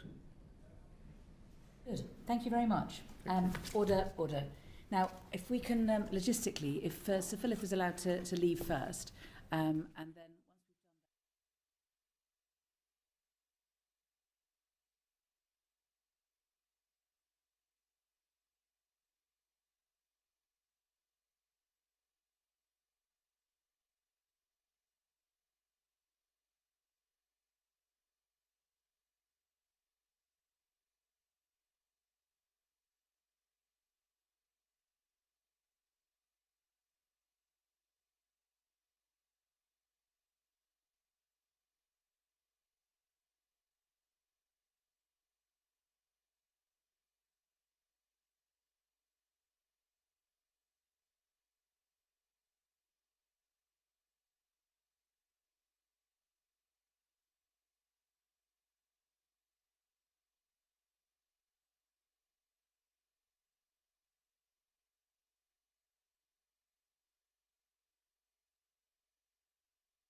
The Foreign Affairs Committee are continuing their inquiry into the workings of the Foreign Office and the appointment of Peter Mandelson in particular. And we have just had a break, but we are now continuing our session with Morgan McSweeney. Thank you very much for coming. I understand, could you just introduce who you are? And I understand that there's a brief statement that you want to make before we ask you some questions. Thank you very much, Chair. My name is Morgan McSweeney. I was a former Chief of Staff to Prime Minister Keir Starmer from October 2024 till February of this year. Chair, thank you for inviting me to appear before this committee today. I hope to assist you in your work as fully as I can. Before addressing the specific matters before you, I'm grateful that you've allowed me to say something briefly. First, I want to say something about the victims and survivors connected to Jeffrey Epstein. Too often, discussions of public figures and appointments can lose sight of the human suffering at the centre of these matters. Women and girls were abused, exploited and scarred. They deserved protection then, and they deserve to be remembered now. I'm sorry for any part this controversy has played in causing further hurt or distress. I've spent much of my working life trying, in whatever role I held, to make this country fairer, stronger and more successful. I've always believed public service is a privilege. It brings responsibility and scrutiny, but it also brings a meaningful chance to improve people's lives. That is what motivated me in government. The appointment of Mandelson as ambassador was a serious error of judgment. I advised the Prime Minister in support of that appointment, and I was wrong to do so. As I said in my resignation statement, I resigned because I believe responsibility should rest with those who make serious mistakes. Accountability in public life cannot apply only when it is convenient. The Prime Minister relied on my advice, and I got it wrong. It is also important, however, to distinguish between what I did do and what I did not do. What I did do was make a recommendation based on my judgment that Mandelson's experience, relationships and political skills could serve the national interest in Washington at an important moment. That judgment was a mistake. What I did not do was oversee national security vetting, ask officials to ignore procedures, request that steps should be skipped, or communicate explicitly or implicitly that checks should be cleared at all costs. I would never have considered that acceptable. These processes are in place to protect our national security. Finally, I want to place on record my respect for those who serve our country through public institutions, MPs, ministers, civil servants, diplomats, security professionals and many others whose work is demanding, often unseen. In the Cabinet Office, the Foreign Office and 10 Downing Street, there will be many people working long hours now to understand what happened here and to ensure lessons are learned. They deserve fairness and respect as they do that work. Chair, I'm here to assist the committee in its work. I made a serious mistake in recommending Mandelson's appointment. I accept the consequences and hope today I can help the committee to establish the facts and to make sure the right lessons are learned. Thank you. So why was it necessary to replace Karen Pierce at all? So, should I set out the timetable of my understanding of the various different decision making? So, and I'm going to do that, okay, but I just wondered if I could just start with, how did it even become an issue? So, my understanding is that before we were in government, the civil service were deciding who to appoint Karen Pierce when her term came to an end, and that in the access talks with Simon Case, Simon Case was informed that the Prime Minister was minded to make a political appointment in the role of ambassador. So that predates my time as a Chief of Staff. At the time, I was working in opposition and I wasn't working as part of the transition team. When I came in as Chief of Staff, I understood that to be the general direction the Prime Minister wanted to go in. And that a formal decision was made not until after the US presidential elections, because he rightly wanted to wait until after seeing who was elected US President on the 5th of November. So is there a note of the discussion around whether or not it should be a political appointment, or are you saying that it was something that had already been decided before Labour got into government? So Well, I only found out this weekend as I was trying to piece together the full picture, and I called Simon Case to ask him what his recollection was, and his recollection was that January, February 2024, when he was inquiring about what Labour might want to do with the US ambassador, as they were considering who to replace Karen Pierce with, he was told the Prime Minister was minded to make a political appointment. As far as I know then, the next decision was taken in early November, so the decision by the Prime Minister was formally taken in early November after the US presidential election. So I've seen a box note that went from the Prime Minister's private office, his foreign policy private office, and his PPS, and which asked him explicitly would he like to go ahead with a political appointment or make a civil service appointment. I don't recall any conversation about that, and then the next thing is that he is requesting who could potentially fill that post. That's the box note of the 11th of November, which is on page 2 of the humble address materials, and it's a PS note to the Prime Minister. Yes, it talks about the current ambassador to Washington has been making good inroads with the Trump team, and then talks about on timing of appointment and announcement.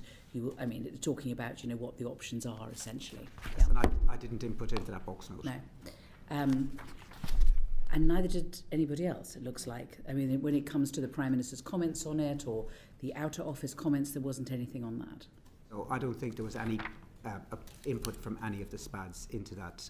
It was just a straightforward, what would you like to do, Prime Minister, but there wasn't a recommendation. There was a list of candidates, David Miliband, Cathy Ashdown, Peter Mandelson, even George Osborne were the sort of names that, according to The Guardian and the Tom Baldwin's book, were the sort of candidates that were being considered at the time. Is that right? Those sound like the right names to me. I think that I don't recall there being much discussion ahead of the US presidential election. I think the Prime Minister wanted to rightly wait to see the outcome of that. I think if Kamala Harris had won that US presidential election, I don't think that Peter Mandelson would have necessarily been appointed, and he probably wouldn't have been. I think the Prime Minister started to seriously consider names after the US election. Just so that we get the timeline right, you became head of office on the 6th of October. Yes. You really wanted Peter Mandelson to be the ambassador, didn't you? I thought he was the right choice after the US presidential election. The reason why I thought he was the right choice is because Britain was exposed, the UK was exposed after Brexit. We left the European Union without any US trade deal. And for me, honestly, this was the top priority of the Prime Minister, was to get a US trade deal with the Americans.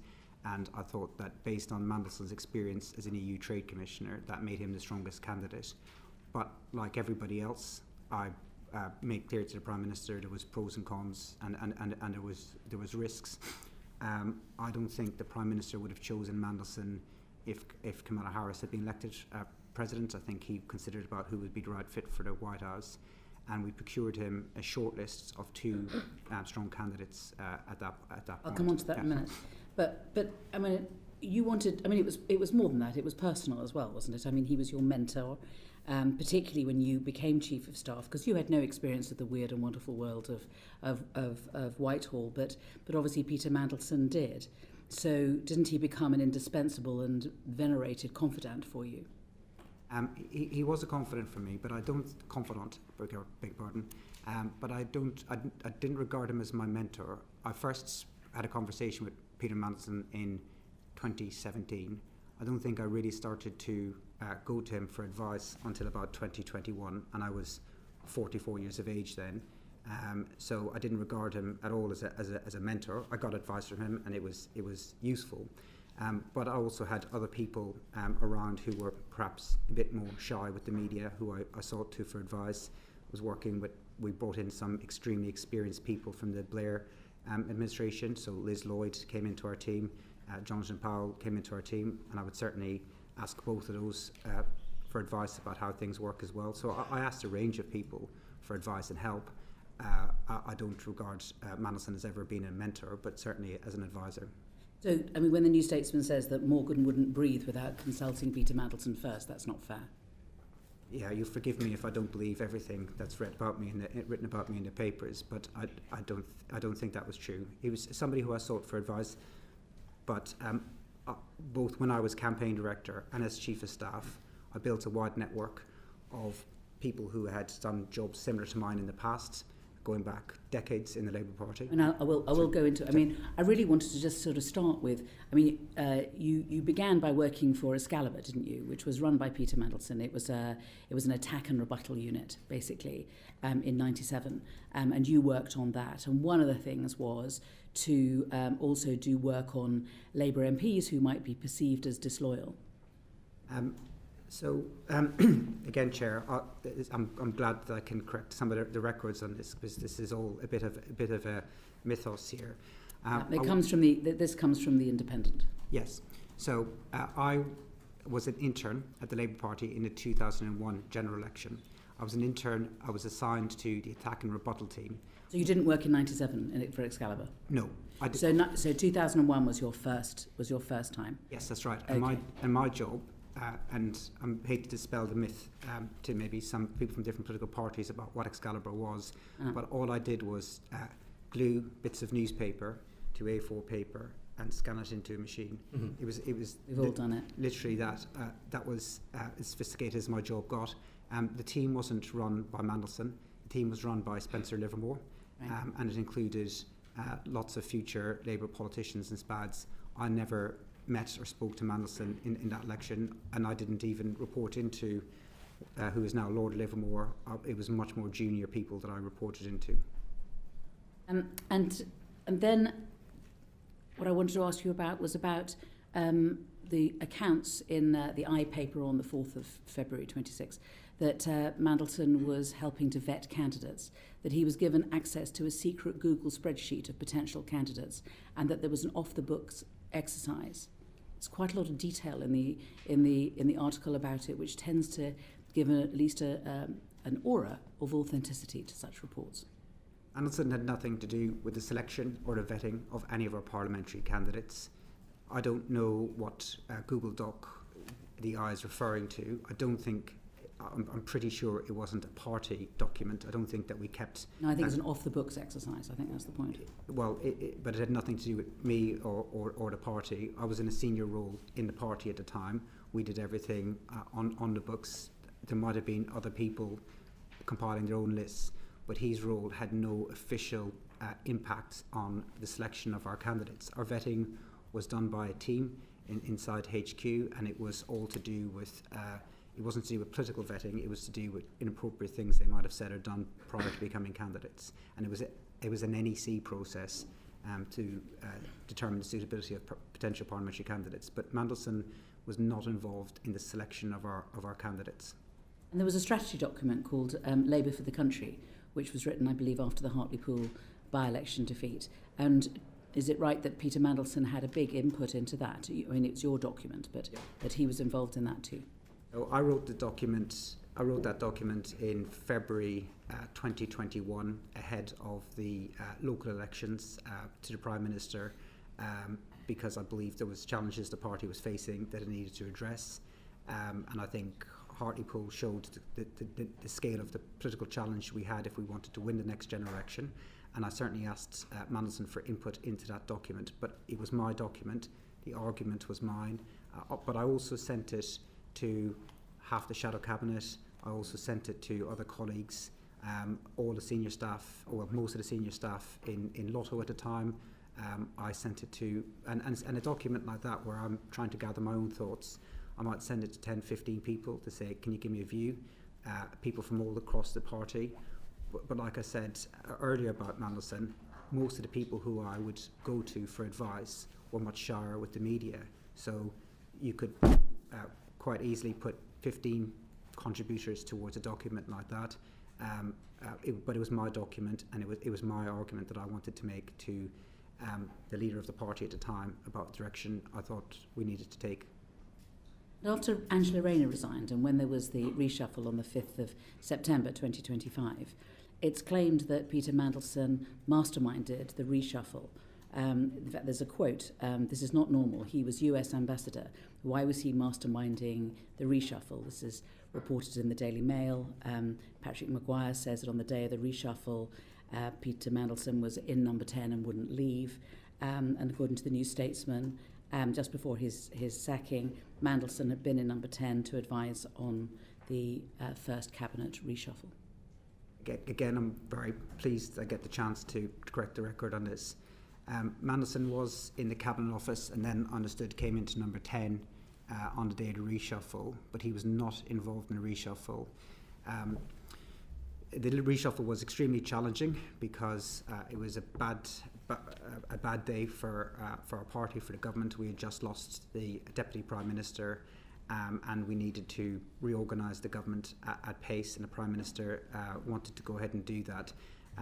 The text messages from Mandelson to me on the day, I believe, will be made available at a humble address. I can't remember precisely what he said, but he texted me his thoughts, and I have to say, on a reshuffle day, I get texted a lot of thoughts from a lot of people. The people who I would respond to and get back to would be cabinet members or other senior staff to ask them their views. I did not respond to any of Mandelson's texts. The text messages set out ideas of people that he thought should be in particular positions. None of his suggestions actually came out to be the case, so his ideas were not followed up. I don't mind getting ideas, but I didn't have a conversation with him about his ideas. He asked me to see me. I don't think I actually bumped into him. I may have done, but I definitely didn't discuss the reshuffle with him. The only text back from me to him is at the end of the day, where I said, look, I thought we did well considering the circumstances today, but I did not take him up on his offers of advice, and I did not act on any of the advice that he gave, and I did not ask him his views on any ministerial appointments. And so are any of your text messages to Peter Mandelson, or not, going to be available in the humble address? Yes. And why is he texting you if you're both at number 10 on the same day? Because he's not in the room. And you didn't bump into him? I might have bumped into him. I don't recall, but I certainly didn't ask him his views. And at the point that he texted me, so the way, and this was my only government reshuffle, there is a big gap between the Prime Minister taking a decision and then the media hearing about it, because we go through a number of processes, especially we have to go to the palace before it's announced publicly to ask the King's permission. So by the time we get to the afternoon, all of the work is done and you're making phone calls, and where the staff move on to is the next day. People text me. I don't like, and they're entitled to do so. I mean, it will be backbench MPs, it'll be ministers, staff members, ex-staff members, journalists, and they will all text me their ideas. Everyone has an idea of how to make. This is the American. This is the ambassador to the United States of America. He's in number 10 on the day of a reshuffle. I mean, it does look odd. At the very least, will you accept that? It wasn't a planned reshuffle. If we had all hoped the day before that the former Deputy Prime Minister Angela Rayner would get cleared and that we wouldn't have had to do a reshuffle. That was our hope. Had Lord Magnus gone another way, we wouldn't have had a reshuffle at all. So Mandelson wouldn't have been able to just arrive out of thin air. He happened to be in the Cabinet Office that day, and I don't know why he walked into number 10. But in the room, which we were organising the reshuffle, there was the Prime Minister, there was the Chief Whip, I think, came in once he had been appointed new, or maybe he was there the next day, and then there was a handful of his senior staff. Mandelson was not in the room. The Prime Minister did not seek his advice, but as Chief of Staff, on a reshuffle day, and it was true in opposition, I get a lot of text messages from people, and most of them I don't even read. I'll pay attention to the ones I get from cabinet members or from senior staff with their ideas, and most of the rest of them I just filter out. And at the end of the day, I go back to them and say thanks for your input.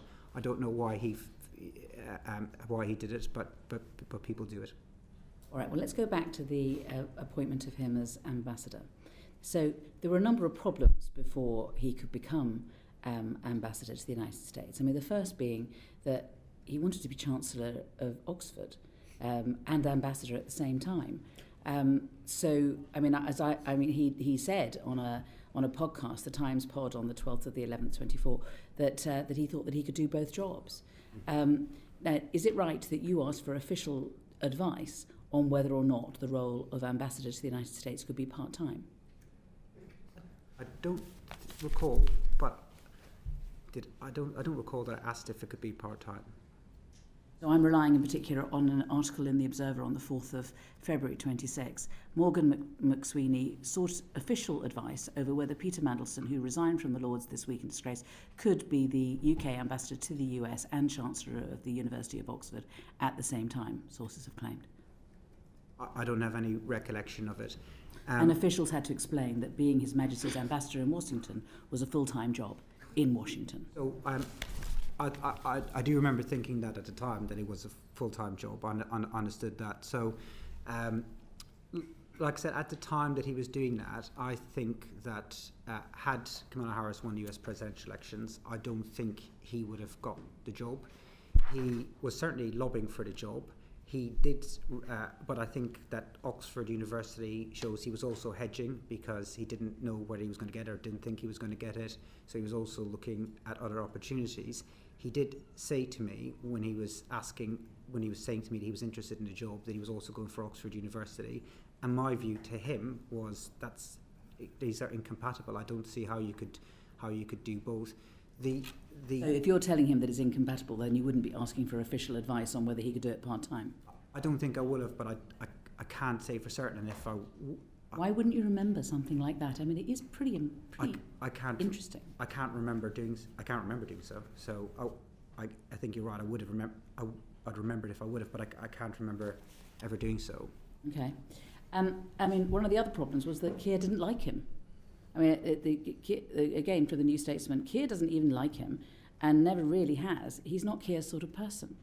And the Foreign Office definitely didn't like him, as far as we can tell. And then, of course, there's all the red flags. So all of these things are problems, getting in the way of Peter Mandelson becoming ambassador. But you still wanted him to be ambassador, right? At the time in Downing Street, there was conversations about who could be the best candidate, and names were considered, and most people were making pros and cons argument. I have to say, I know that a lot of people now say they told the Prime Minister they were against it at the time. Everything I know about how the Prime Minister works is he will consult widely, he will take a lot of views on, and if everybody else was opposed to this appointment but me, he would not have made an appointment such as that. He does like to try to build consensus within his team and to get a wide range of views, and he doesn't just listen to one person on it. He certainly spoke to other ministers, other senior staff, and took his time reaching the decision that he reached. Can I suggest something to you? That you wanted him to be ambassador, and so what you did was you bided your time for the first 6 weeks after your appointment of head of office, and then you went for it. I mean, as Jonathan Powell has said, it was weirdly rushed. I don't think it was rushed at all. What I would suggest is that it was part of a strategy. It's used in warfare, it's used in boxing, it's used in political campaigns. You go fast and you go hard and you confuse your opponents and you get what you want. You appreciate that. I mean, you are an expert in strategy. I mean, that is a strategy that is used sometimes. That wasn't any strategy that I deployed. When I came in as Chief of Staff, we had big challenges in Downing Street. We had to reset Downing Street. We had a new PPS. One of my priorities was hiring more senior staff into the building because I thought we didn't have enough experience. We had a budget coming up. Most of my time at that time was completely immersed in the budget because I think from my recollection we were close to OBR deadlines. These were the kind of things that I was most concerned about, not who the ambassador was. When there wasn't detailed discussions that I remember ahead of the election because we were waiting to see who was going to be elected. So Trump is elected on the 5th of November. Yeah. And what I would suggest is that on the 27th of November, when Mandelson has not been elected as Chancellor for Oxford, it was at that point that matters began. And that so you had between the 27th of November and the 4th of December when the due diligence started. So it's very quickly after Mandelson is available as a candidate, we're doing due diligence. And we did due diligence not just for Peter Mandelson, but for another candidate at least as well. Is that right? Yes. And then we've got in between the 4th of December of due diligence being done and the 11th of December. And on the 11th of December, according to one of the box notes that we've seen, Mandelson's now the leading candidate. So what happened between the 4th of December and the 11th of December for Mandelson to become the lead candidate? What happened in early December? So I would disagree a little bit with the sequence of events. Before a consideration was given to who should be the political appointment, the first thing that had to happen was the Prime Minister himself had to decide, did he want a political appointment or did he want to go ahead with a civil service appointment. I didn't write into that box note, I think... Neither did the Prime Minister. Well, I can't speak for what he wrote and didn't wrote. I can speak... You're in charge of his office.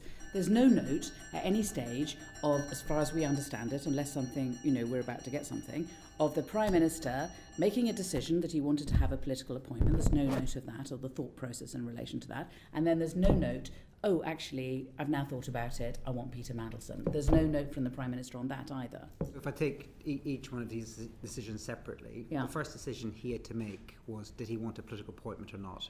And I didn't write into that note that I thought that there should be a political appointment. He would have made his decision and he would have told his PPS what he wanted to do, and then his PPS said, now we need to procure candidates. So he could have gone in a different direction at that point, and that would have been the end of it, and we'd have gone ahead with appointing a civil servant as ambassador. So he could have gone in a different direction. I didn't have any strong disagreements with anyone in number 10 that I can recall.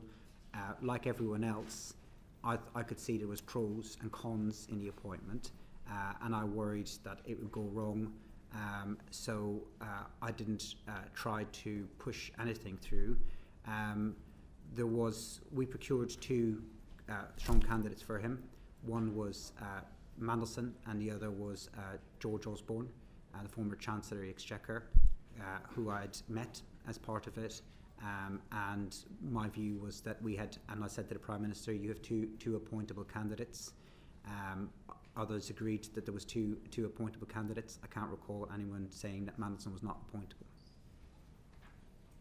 So what happened in early December was that you went to the United States and you went with Jonathan Powell. And as far as I understand it, when you were in the United States, you were given a clear message from the Trump team that actually they weren't keen on Peter Mandelson and that they wanted to have Karen Pierce hanging on.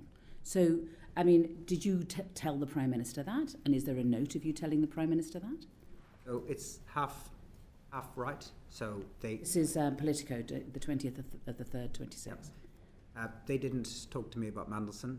They made clear that Karen Pierce was doing a wonderful job, and that they would be content with her remaining in post. But I did, as part of the process, talk to Foreign Office officials that I knew, who also approached me directly as well. I spoke to people that I knew in the US system, and I got a wide range of views, and quite a lot of views were coming back in support of Mandelson as a candidate. As I said, if the Prime Minister was hearing overwhelmingly against Mandelson, he might have made another decision. But he was getting a lot of views at the time. He was listening to people. He does listen to his senior staff. He does listen to his ministers before we reach a decision. So I think if it was just me arguing for it, I don't think he'd have made that appointment. So we've got that, and we've also, of course, got all the stuff that's come out of the due diligence.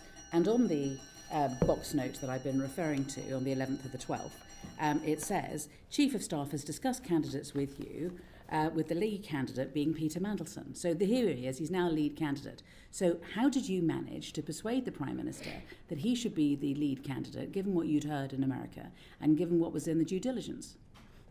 So What I'd heard in America is mixed views. There were some people I spoke to there that You've told us that. that said that Mandelson was a strong candidate. My view is that he was the lead candidate because of his experience as an EU trade commissioner, and the political skills that I thought he could bring to the table.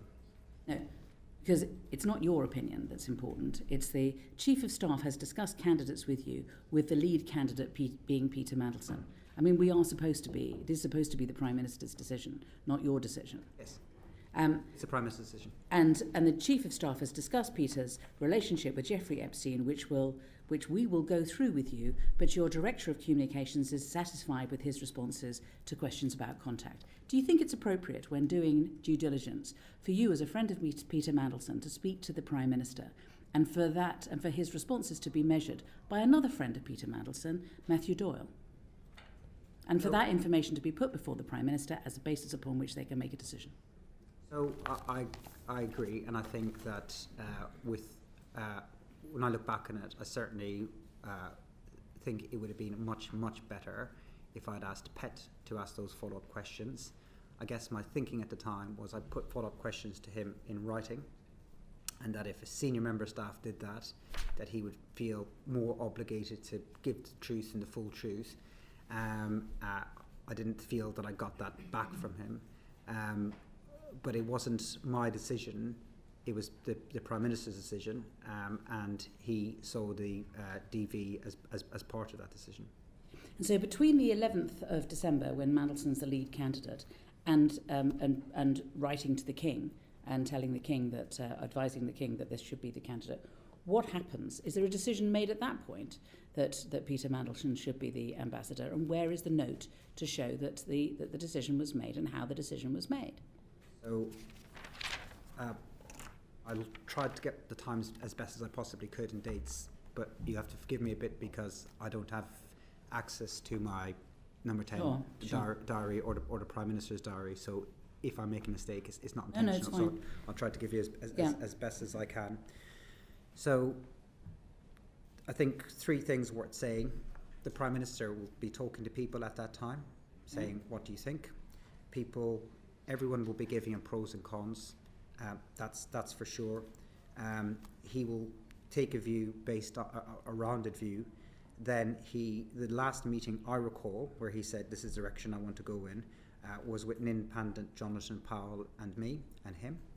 And then after that, and it might have been the same day or the day before, is when an independent wrote to Philip Barton to say the Prime Minister would like to make a political decision. So that was the last meeting that he had, and in that meeting he would have conducted that meeting the way he always does, which is to make sure everyone in the room has their view.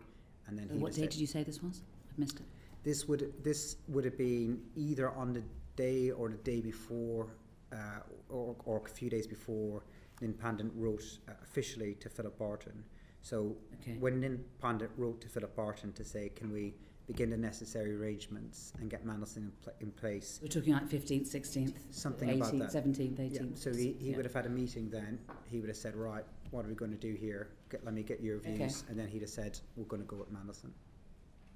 Okay. During those 7 days, was there an agreement between the Prime Minister, between you, that what you should do is tell the King, tell the incoming President, announce the fanfare, but all of it always knowing that it would depend on his vetting? And would it be whether it was so during when this meeting was happening? Is it like, well, we're going to do this, and we're going to do this, and we're going to do this, but obviously it's all dependent on vetting? So I wasn't involved in any decisions about when to tell the King. I'm not aware of those processes or when the appropriate time to talk to the King or communicate with the King about all of this. I don't think that we discussed that at the time, and I know Simon Case's letter has come out subsequently. I didn't see Simon Case's letter at the time, or I don't recall seeing it. I think it was directly to the Prime Minister rather than to me. But it makes sense, doesn't it? I mean, you can't appoint somebody, let alone Peter Mandelson, without vetting him first. So it didn't jump out as a problem to me at the time. Even after the due diligence? even after the due diligence. And the reason why it didn't jump out to me, we had around about the same time, and again, I can't remember the dates, around about the same time, we made a political appointment for National Security Advisor in Jonathan Powell, and as far as I remember, we appointed him, and then we began the DV. I was appointed before I began the DV work, and that's what tends to happen. If he had then failed, then we wouldn't have sent him to DC. So it didn't occur to me to ask, because that's how I saw the practices being put in place. I think the Prime Minister is right in saying that shouldn't happen, and I think that he's now made a decision that won't happen again in the future. But there has As a strategy man, don't you think it's a bit odd? Let's at least look at it this way. It's a bit odd to, essentially, what you've done is you've briefed the press, you've told the King, you've told the incoming President, he started being paid, he's got his pass, all of these sort of things have happened, and then you do the due diligence. So at that point, due diligence had said, no, sorry, really, too risky, can't do this, and he'd... Imagine the storm. Sorry, no, due diligence had been done, DV. Sorry, DV. You're absolutely right, you're absolutely right. So, yeah, it would have been very embarrassing for us, but can I just play an alternative kind of scenario? So at the time, it didn't jump out to me as a problem. We appointed, as I said, I got appointed before I completed all my necessary work. Jonathan Powell got appointed too before the necessary work. If Mandelson's DV had been a problem, it would have been an embarrassment for us. It would have been a much bigger problem for him. But there's an alternative scenario, which is that we had, say, we're going to do DV before we talk to the palace or before we talk to the US administration. The chances of, unfortunately, the chances in government of there being a leak anyway would have been a problem. Either way, if your lead candidate fails DV, it is embarrassing, but it's far preferable to pull that candidate at that point than to go any further. If that happens to your candidate and your candidate blows up and you have to pull them out, that's what happens. It's embarrassing to us. It would have been worse for him. But at the time, nobody said to me, hang on, before you announce anything at all, make sure that we do this DV first. Of course, if somebody had, I wouldn't have questioned it. I would have, but at the time, the agenda was that he is offered the job on the 20th, and he's supposed to be in Washington on the 20th of January. So that's just a month. And during that month, there's Christmas and there's New Year. I mean, all I'm suggesting is that this was part of a deliberate strategy to push this as fast as it could be in order to ensure that people could not raise any objections in the circumstances, because there simply wasn't time. No, I don't agree with that at all. If there was problems with his DV, we'd have pulled them. If we'd been told that he couldn't get the necessary security clearance, I've no doubt the Prime Minister would have pulled them. I mean, in the event, the Foreign Office couldn't complete the work until after the inauguration, but the timetable was being set by the US political calendar. We wanted to wait until after the US presidential election to work out who the candidate should be, and we did want the candidate in place by the inauguration. But it wasn't a big deal that he wasn't in place by the inauguration. He was in place, I think it was about 2-3 weeks later. This is my last question. So do you think that when the chance came for you to give Peter Mandelson his last job, you stopped thinking about what was best for the government? Really, you stopped thinking about what was best for the country. And you just thought, I want to give this job, this great job, to one of my heroes. And it became an obsession. And it may be that the Prime Minister can be criticised for giving you this leeway, but it was a leeway that you abused. And you stopped thinking strategically. You closed your eyes to the risks. You didn't consult the necessary people, the Prime Minister, the Foreign Secretary. You railroaded this through as fast as you could before anyone could realise what had hit them. I don't think that's true. I certainly spoke to the Foreign Secretary a number of times. I have then Foreign Secretary. I have a very good relationship with the Deputy Prime Minister. I've known him for very, very many years. And I would certainly have spoken to him extensively at the time. I don't regard Mandelson as a hero. I think that's an exaggeration of the kind of relationship that I had with him. In every advice that I gave to the Prime Minister, hand on heart, I thought I was operating with a motive in a national interest. In politics, you over decades, you know a lot of people. I've had to, in 20 years in politics, I've had to fire friends from jobs. I've had to turn people down who were desperate for jobs, who were closer friends of mine than Mandelson's, who really wanted jobs in Number 10, or people who thought they were going to be ministers, because I've always tried to operate in national interest. The amount of times I've had friends come and see me or phone me who were really angry at me because they didn't get the job that they wanted to get. That's what politics is. You have to try and always operate in a national interest. Of course, you know people, and then you make judgments that in this case turned out to be wrong, incorrectly. I completely accept that, but it was absolutely, this was not some hero I was trying to get a job for. I thought that his skills as an EU Commissioner would help us to get the trade deal that I think the country needed, because we were very, very exposed after Brexit, and getting that trade deal right was very important. I thought he had the skills to do it. I made the wrong judgment. I completely accept that, but my motive was always in the national interest. Afri, you want to do a follow-up, and then I'm going to Sir John. Is that right? I had a few follow-ups. Oh, well, I'll go to Sir John first, and then I'll go to you, if that's all right. Thank you, Chair. Can I just be clear? The Prime Minister had decided that he wished to make a political appointment. Was it you who first said, Prime Minister, I've got the perfect candidate, Peter Mandelson? I think the first person who put Mandelson's name forward was Mandelson. Directly to the Prime Minister, I want the job? Or I think he talked, I don't know if he spoke to him. I think he talked to a lot of people, making it clear that he was interested in the job, including, I'm sure, possibly even members of the press. But yeah, that's where that came from. I don't remember the Prime Minister asking me a view prior to the US election. I think, but I can't remember, but I think he was keeping his cards close to his chest, waiting to see the outcome of that election. And I think there would have been, for a Labour administration, a broader range of candidates available to him had the Democrats won that election.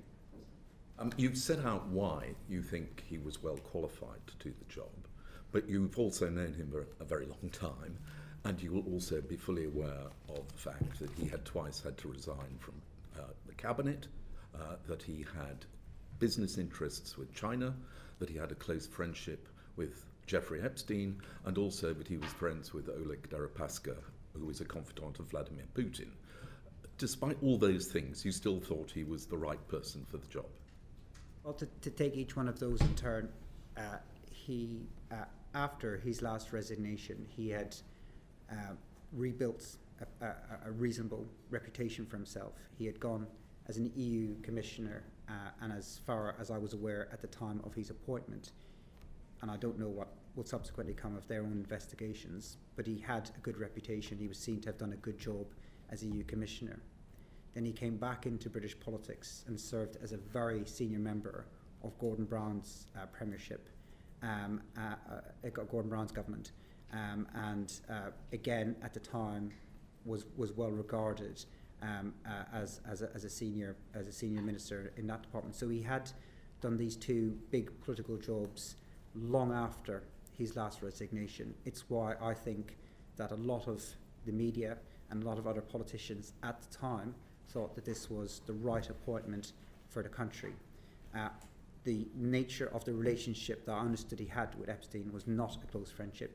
How I understood it at the time was a passing acquaintance that he regretted having and that he apologised for. What has emerged since then was way, way, way worse than I had expected at the time. And it was when I saw the pictures, when I saw the Bloomberg questions in September 2025, I have to say it was like a knife through my soul.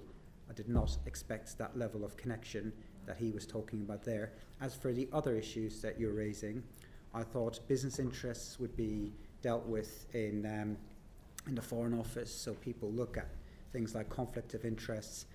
When we appointed SPADs who have business interests, Cabinet Office and PET would deal with that, so that wouldn't be something I would deal with as a Chief of Staff. And if there was any national security issues whatsoever, then that my assumption on that was that would be dealt with by DV, and if there was any national security issues whatsoever, we would then be told if there was a problem, and then the Prime Minister could pull the appointment.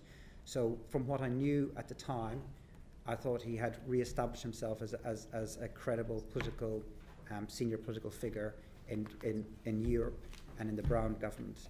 I did not was aware of the extent of the relationship that he had, and I thought that these other issues would be dealt with at other parts of the process. Your discovery of the closeness of his relationship, you say, was a knife to the heart.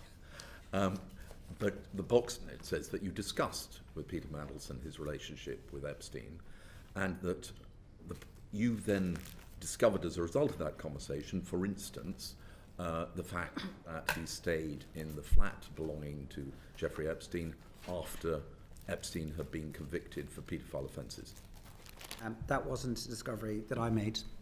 But did you advise the Prime Minister of that? No, that was in the DV form. That was from DV. So, no, beg pardon, you're right. A due diligence form from PET.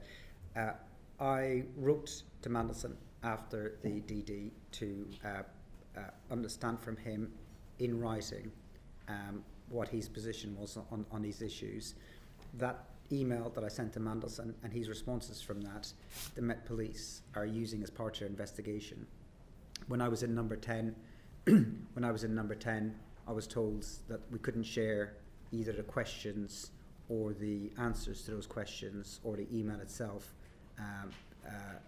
with the media or as part of the humble address process until the police were finished with it, because they said it would interfere with their investigation. And so I've stuck to that since I've left Downing Street too. But in your conversation with the Prime Minister about Peter Mandelson's relationship with Epstein, the subject of Mandelson staying in Epstein's flat after the conviction, that was part of the conversation. It's hard to answer that directly without saying what was in the contents of the emails. But my understanding at the time, I could maybe say about what my understanding was from hearing him talk about it and listening to his friends. My understanding at the time was that his relationship was a passing acquaintance that he knew through somebody else, that he's the way of he's describing it was that he realised that it was a mistake, he deeply regretted it, he broke it off many years before. He wasn't advocating for the guy or defending the guy in any way, and you take all of these things into consideration. What then emerged as the relationship in September last year was not the relationship that I was led to understand. It was very, very, very different. Can I ask about the two notes that went to the Prime Minister from the private office about the appointment? In each case, they'd been released under the humble address process. They are completely blank other than the submission. There is no comment. The Prime Minister has not indicated any view. Now, I've worked in Downing Street, and box notes go up and they come back down with a comment. It may only be a tick, but there is something to indicate that the Prime Minister has taken a decision. In this case, there is nothing to indicate that the Prime Minister has taken a decision. Why not? I can't answer the question. So the box notes usually come back into the civil service, and then I get informed what the decision is. He may, and sometimes he did do it verbally, but I can't answer why there wasn't anything in the box. So I would make submissions into the box the same as the other special advisors. They would be collated by his PPS, then they would go to the Prime Minister, and then the Prime Minister would send it back through the system. I didn't ask to see the box note. I would sometimes ask to see a box note if I was unsure what the decision was, or if I wanted to understand a bit more about his thinking. But generally speaking, I just took whatever the civil service said. But I don't know why he didn't tick. Maybe he spoke to his team. Well, that's the alternative, that he didn't indicate in writing. He said, I would like to have a meeting to discuss this. But if such a meeting took place, there would be a record of it, and there is no record that has been released. Again, I can't answer as to why that was. I wasn't the person who was keeping records. But in terms of his decisions, I would always make sure, in any decision, including any of this, that the PPS would always be present to be able to give her views and to make sure decisions were properly recorded.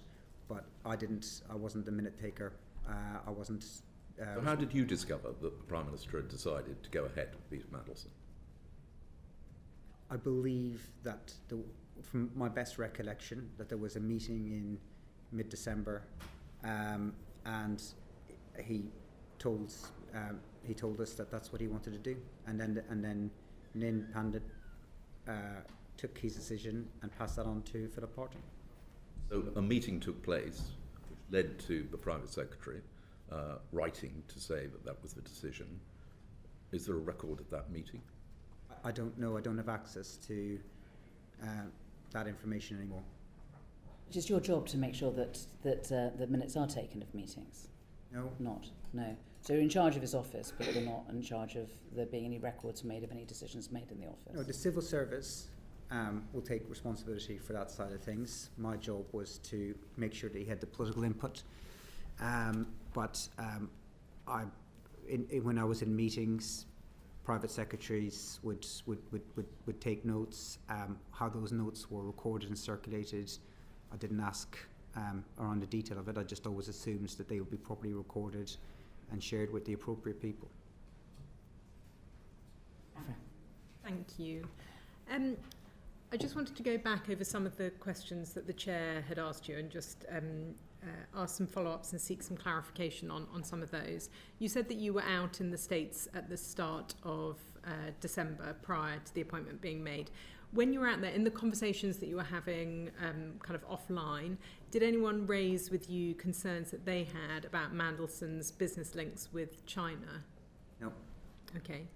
So thinking about the security vetting, we heard from Sir Philip Barton that he told us there was no contingency plan in place if security clearance wasn't granted to Peter Mandelson. Had you considered the possibility that clearance would be denied, and had you put any contingency plan in place? I didn't have a contingency plan in place, but I was always aware that somebody could fail security vetting. Was always aware that that was a possibility for any appointment that we made, yes. Aware, but did you consider it? Did you kind of actively think this could happen in this case? No, and if it had happened, we'd have withdrawn the ambassadorship. It would have been a political embarrassment, and then we'd have gone on with probably it's hard to guess. Karen Pearce, we'd have asked Karen Pearce, I think, to stay on probably, and then we'd have thought about what would be the next steps. You clearly felt that Peter Mandelson was the right person for the job. You'd recommended him to the Prime Minister, although you have said that you believe the Prime Minister would have sought a wide range of opinions. Despite the fact that you ultimately resigned over your advice to the Prime Minister, would you say that he was the person in full knowledge of all of the information who made the decision to appoint Mandelson to that role? He had all the knowledge that I had, but I don't know what other knowledge, and this is part of what this committee is looking at, what he should have otherwise have been told or not told, but he had all the knowledge that I had, yes. And that he was the one who ultimately will have made the decision, not being persuaded or kind of doing what somebody else wanted him to do? Yes, the Prime Minister takes the decision, yes. Okay. So Sir Oliver Robbins, who obviously is the former Permanent Under-Secretary at the Foreign Office, he has now lost his job. And the PM said when he was asked that he didn't accept the explanation as to why he overruled the verdict of security vetters, and that's why he sacked him. Do you think somebody should be sacked for an error of judgment? Sorry, if I could add one last thing to your previous question, if that's okay, which is that the Prime Minister was aware of everything that I was aware of, but the Prime Minister wasn't aware of enough, not because of advisors or civil servants, because Mandelson himself wasn't open enough with him. And that really is the big problem in all of this. Had Mandelson said this is everything and defended himself on the truth, I don't think that he'd have come close to being appointed. So the Prime Minister did not have enough information because Mandelson did not share the necessary information with him. He had ample opportunity to do so and did not. And that is where, above all else, that is where this was let down. If he had been honest, like any other person, and the thing that I always thought about Mandelson was I thought he cared about his party and he loved his country. So I banked that he would at least be honest with his Prime Minister in such a post, and I think that's where really it was let down. So I don't think that the Prime Minister had all the necessary information to make the decision. Sorry, I've now forgot your next question. Beg your pardon. That's okay. And thank you for your answer on that. I must say it appeared to me that there was a significant amount of information that had come forward in the due diligence, but I think there may be some questions from others on that, so I won't push on that now. My question was about Sir Oliver Robbins and the decision by the Prime Minister to sack him. And I wanted to know, given the reasoning that the Prime Minister gave in the chamber, do you think that someone should be sacked for an error of judgment? I can't really comment on what happened with Oliver Robbins. Sir Ollie, I had left Downing Street at the time, but I know how the Prime Minister works, and I think whatever decision he takes, he will always have been weighing up everything, including listening to people. But I can't really comment on that decision because I left Downing Street at the time. So you think that he will have sought sufficient information that he wouldn't have needed to carry out a fuller investigation, but perhaps suspending him rather than immediately sacking him from the job?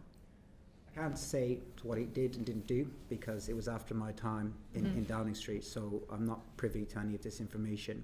But how the Prime Minister works, yes, I think he'd have got the necessary information before reaching a conclusion. And I just wanted to check, because you talked about the process that Jonathan Powell had gone through, as far as you understood, in terms of going through developed vetting before he took up the political appointment of being National Security Advisor. But I understand prior to that he was already a special envoy for the British Indian Ocean Territory. Would he not have had developed vetting in that role? I don't know. Okay. And just wanted to ask you a couple of final questions in relation to Matthew Doyle. We heard from Sir Oliver Robbins that the Prime Minister had inquired, as I'm sure you're aware, about a diplomatic role for Matthew Doyle. Why do you think that the Prime Minister didn't want David Lammy, who was the Foreign Secretary at the time, to be told about that request and those inquiries? So it was what was happening at the time was it was clear that Matthew Doyle's time in government was coming to an end. And the Prime Minister wanted me as part of that to discuss with Matthew Doyle next steps, because these are difficult conversations. And the Prime Minister wanted me to convey to him that if he had wanted to stay in government, that he should consider doing so because he had extensive experience in government. The private office asked what vacancies that Matthew Doyle might apply for. There was no suggestion at any point that he would be imposed in. If he had wanted to work in the Foreign Office, Matthew Doyle would have had to apply for any of those posts the same as anybody else. The reason why, I'm sure, but it wasn't my email, but the reason why I'm sure the private office said please don't discuss this with anyone, including the Foreign Secretary, is because it was a delicate HR issue. Somebody's leaving their job. You don't want a lot of people knowing it. In the event, it wasn't something that was taken very seriously. It was as Matthew Doyle was leaving, and I'm having that conversation with him. People don't really engage in that conversation because it's a tough thing. And I'm saying, look, and I would have said to him, there are jobs coming up in the Foreign Office you might be interested in, such as these kind of things. But he didn't actually engage in that. He didn't seek to apply in any of that. He said he wasn't interested in any of that. He was in the senior job as Director of Communications.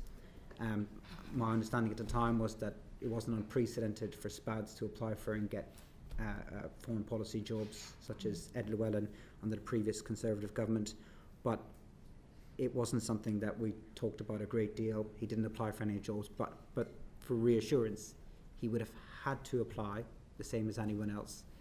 And had he said he wanted to apply, absolutely at that point the Foreign Secretary would have been involved in that conversation. But the reason why the private office didn't want it shared around was because it was a sensitive issue for exiting somebody from their job. If your answer is that he would have to apply in answer to an advert, like anyone else, like Equal Opportunities policy says, then why does anybody need to ring anybody else up? Well, because the Prime Minister wanted to say to Matthew Doyle, look, you've done a good job, but we have to change the direction that we're going in comms. There's other jobs coming up. It was more about a kind of softer landing. There was no suggestion in any conversation anyone had with me that there was a desire to impose him into any job. All I said to him when he was leaving was, look, there's these jobs coming up, would you be interested in them? But he wasn't. So that was the end of the conversation. And the only reason to keep the circle of people knowing limited was because it was a HR issue, and we just don't want to have those wider discussions. We want to have those discussions with as few people as possible. But I don't think this was a big conversation with anyone. I think it was all very, the Prime Minister saying, look, can you have this with him? Well, he wanted to, I mean, they are difficult conversations. He wanted Matthew Doyle to be able to land on his feet somewhere, and he wanted to encourage him to apply for the next thing. And then part of that is telling to people, look, there is time to move on, but there are other opportunities out there. So, I mean, you say it wasn't a big conversation, but obviously it went to the head of the diplomatic service, so that's quite a senior conversation to be having. You, in your answer, you say that you believe it was not told to David Lammy, the Foreign Secretary at the time, because it was a sensitive HR issue. Are you aware of any other discussions between Number 10 and the Foreign Office, the Permanent Under-Secretary, whether it was Sir Oliver Robbins or Sir Philip Barton, in which the Prime Minister on Number 10 asked for the Foreign Secretary not to be involved in the discussion? No. And would you say, how involved would you say that the Foreign Secretary was at the time in that decision to appoint Mandelson as the ambassador? He certainly would have had several conversations with the Prime Minister. I had conversations with him. I don't know who else he had conversations with. And he was fine about it, wasn't he? Nobody was fine about it. Everyone could see that there was risks, and like everybody else, he would have flagged that there are risks. And I don't want to share with the committee what conclusions people came to, because I think it's for other people to say. You were there. I mean, you were there. There's no notes, you know. So we're just trying to understand how these decisions are made. We've got the Foreign Secretary. Here he is at a meeting. We're discussing whether or not Britain should send Peter Mandelson as ambassador to Washington. I don't see what's wrong with you telling us whether whether the Foreign Secretary thought it was a good idea or not. Because I can't remember precisely what people said, and like. Don't tell us word for word. Just okay. like, did he say, "Okay, yes, let's do it," or did he say, "Actually, I've got reservations"? Like everybody else, he could see that there was cons and risks, and like everybody else, he would have seen. I had reservations too. Like everybody else, he would have had reservations. He'd have discussed them iteratively with the Prime Minister. The Prime Minister would have taken the Foreign Secretary's views very seriously. He is somebody who he's close to politically. He obviously appointed him afterwards as Deputy Prime Minister in that reshuffle you were asking about earlier. So he was somebody who he was the then Foreign Secretary. I'm getting the terms right. The current Deputy Prime Minister is somebody who the Prime Minister is close to. Would have got his views. He would have also got his views of senior staff and other ministers. And the Prime Minister would not have dismissed any of those people's views, and would have taken them in the round before making a final decision. Okay, let me try one more time. Sorry. Did the Foreign Secretary say, "I think this is a bad idea"? Not to me. Okay. Edward. just wanted to go back quickly to your presentation of the conversation with Matthew Doyle, that in fact, if there were upcoming posts, ambassadorial posts in the Foreign Office, then he should consider applying for them. Can you see how, if you were Matthew Doyle and you'd just seen the Prime Minister ram Peter Mandelson down the throat of the FCDO despite all of the obvious problems, that might feel like a job offer, even if it was how you characterised it? You surely would be sitting there going, that seems like a pretty locked-on job if I wanted. I don't think that the Prime Minister conducted himself in the way that you were suggesting. He was told by the Cabinet Secretary that he was allowed to make a political appointment, and he made his political decision about who he thought the candidate should be. It's then for the machine to implement the Prime Minister's decision. Sorry, and certainly not the way I would have put it to Matthew Doyle when he was leaving. I would not have said, and I would not have needed to say it. This was you wouldn't have, because you would have been sitting there going, well, if I want the job, I'm definitely going to get it, because the Prime Minister didn't get Peter Mandelson one. Certainly not. No. I certainly don't agree with that. This was about a duty of care to somebody who was leaving, and saying to them there are other opportunities out there. In the end, he didn't ask for any follow-up on that, but I would not have said to him, we're going to move you from this to this, or whatever job you want is yours. Certainly would not have said that to him, and it was the same when other people were leaving too. You would say to him, look, there might be other opportunities in the future. But have you heard the phrase "jobs for the boys"? I mean, this is so far from any equal opportunities policies that I've ever heard of. I mean, don't you think this is a little odd or shameful? Well, the same was true if we had to exit senior women from the team as well. We'd have said to them, if you want to stay in government, and some did.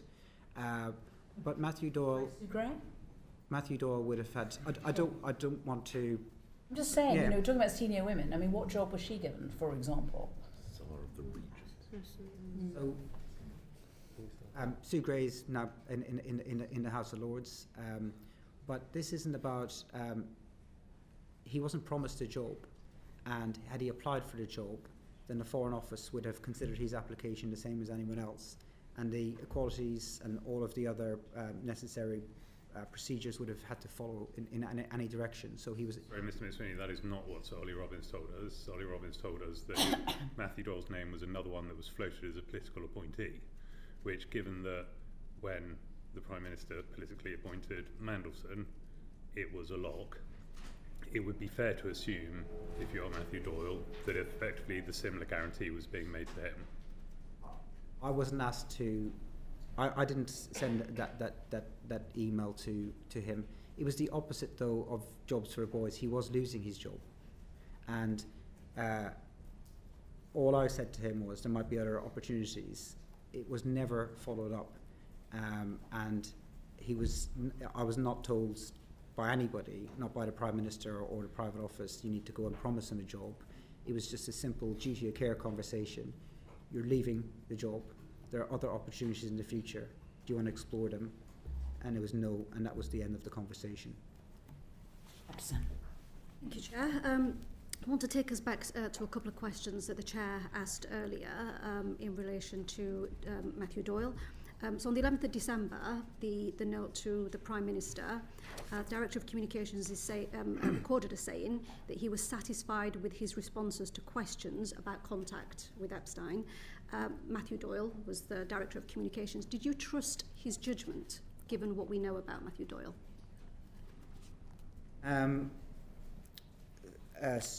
Trust his judgment, given what we know, beg your pardon.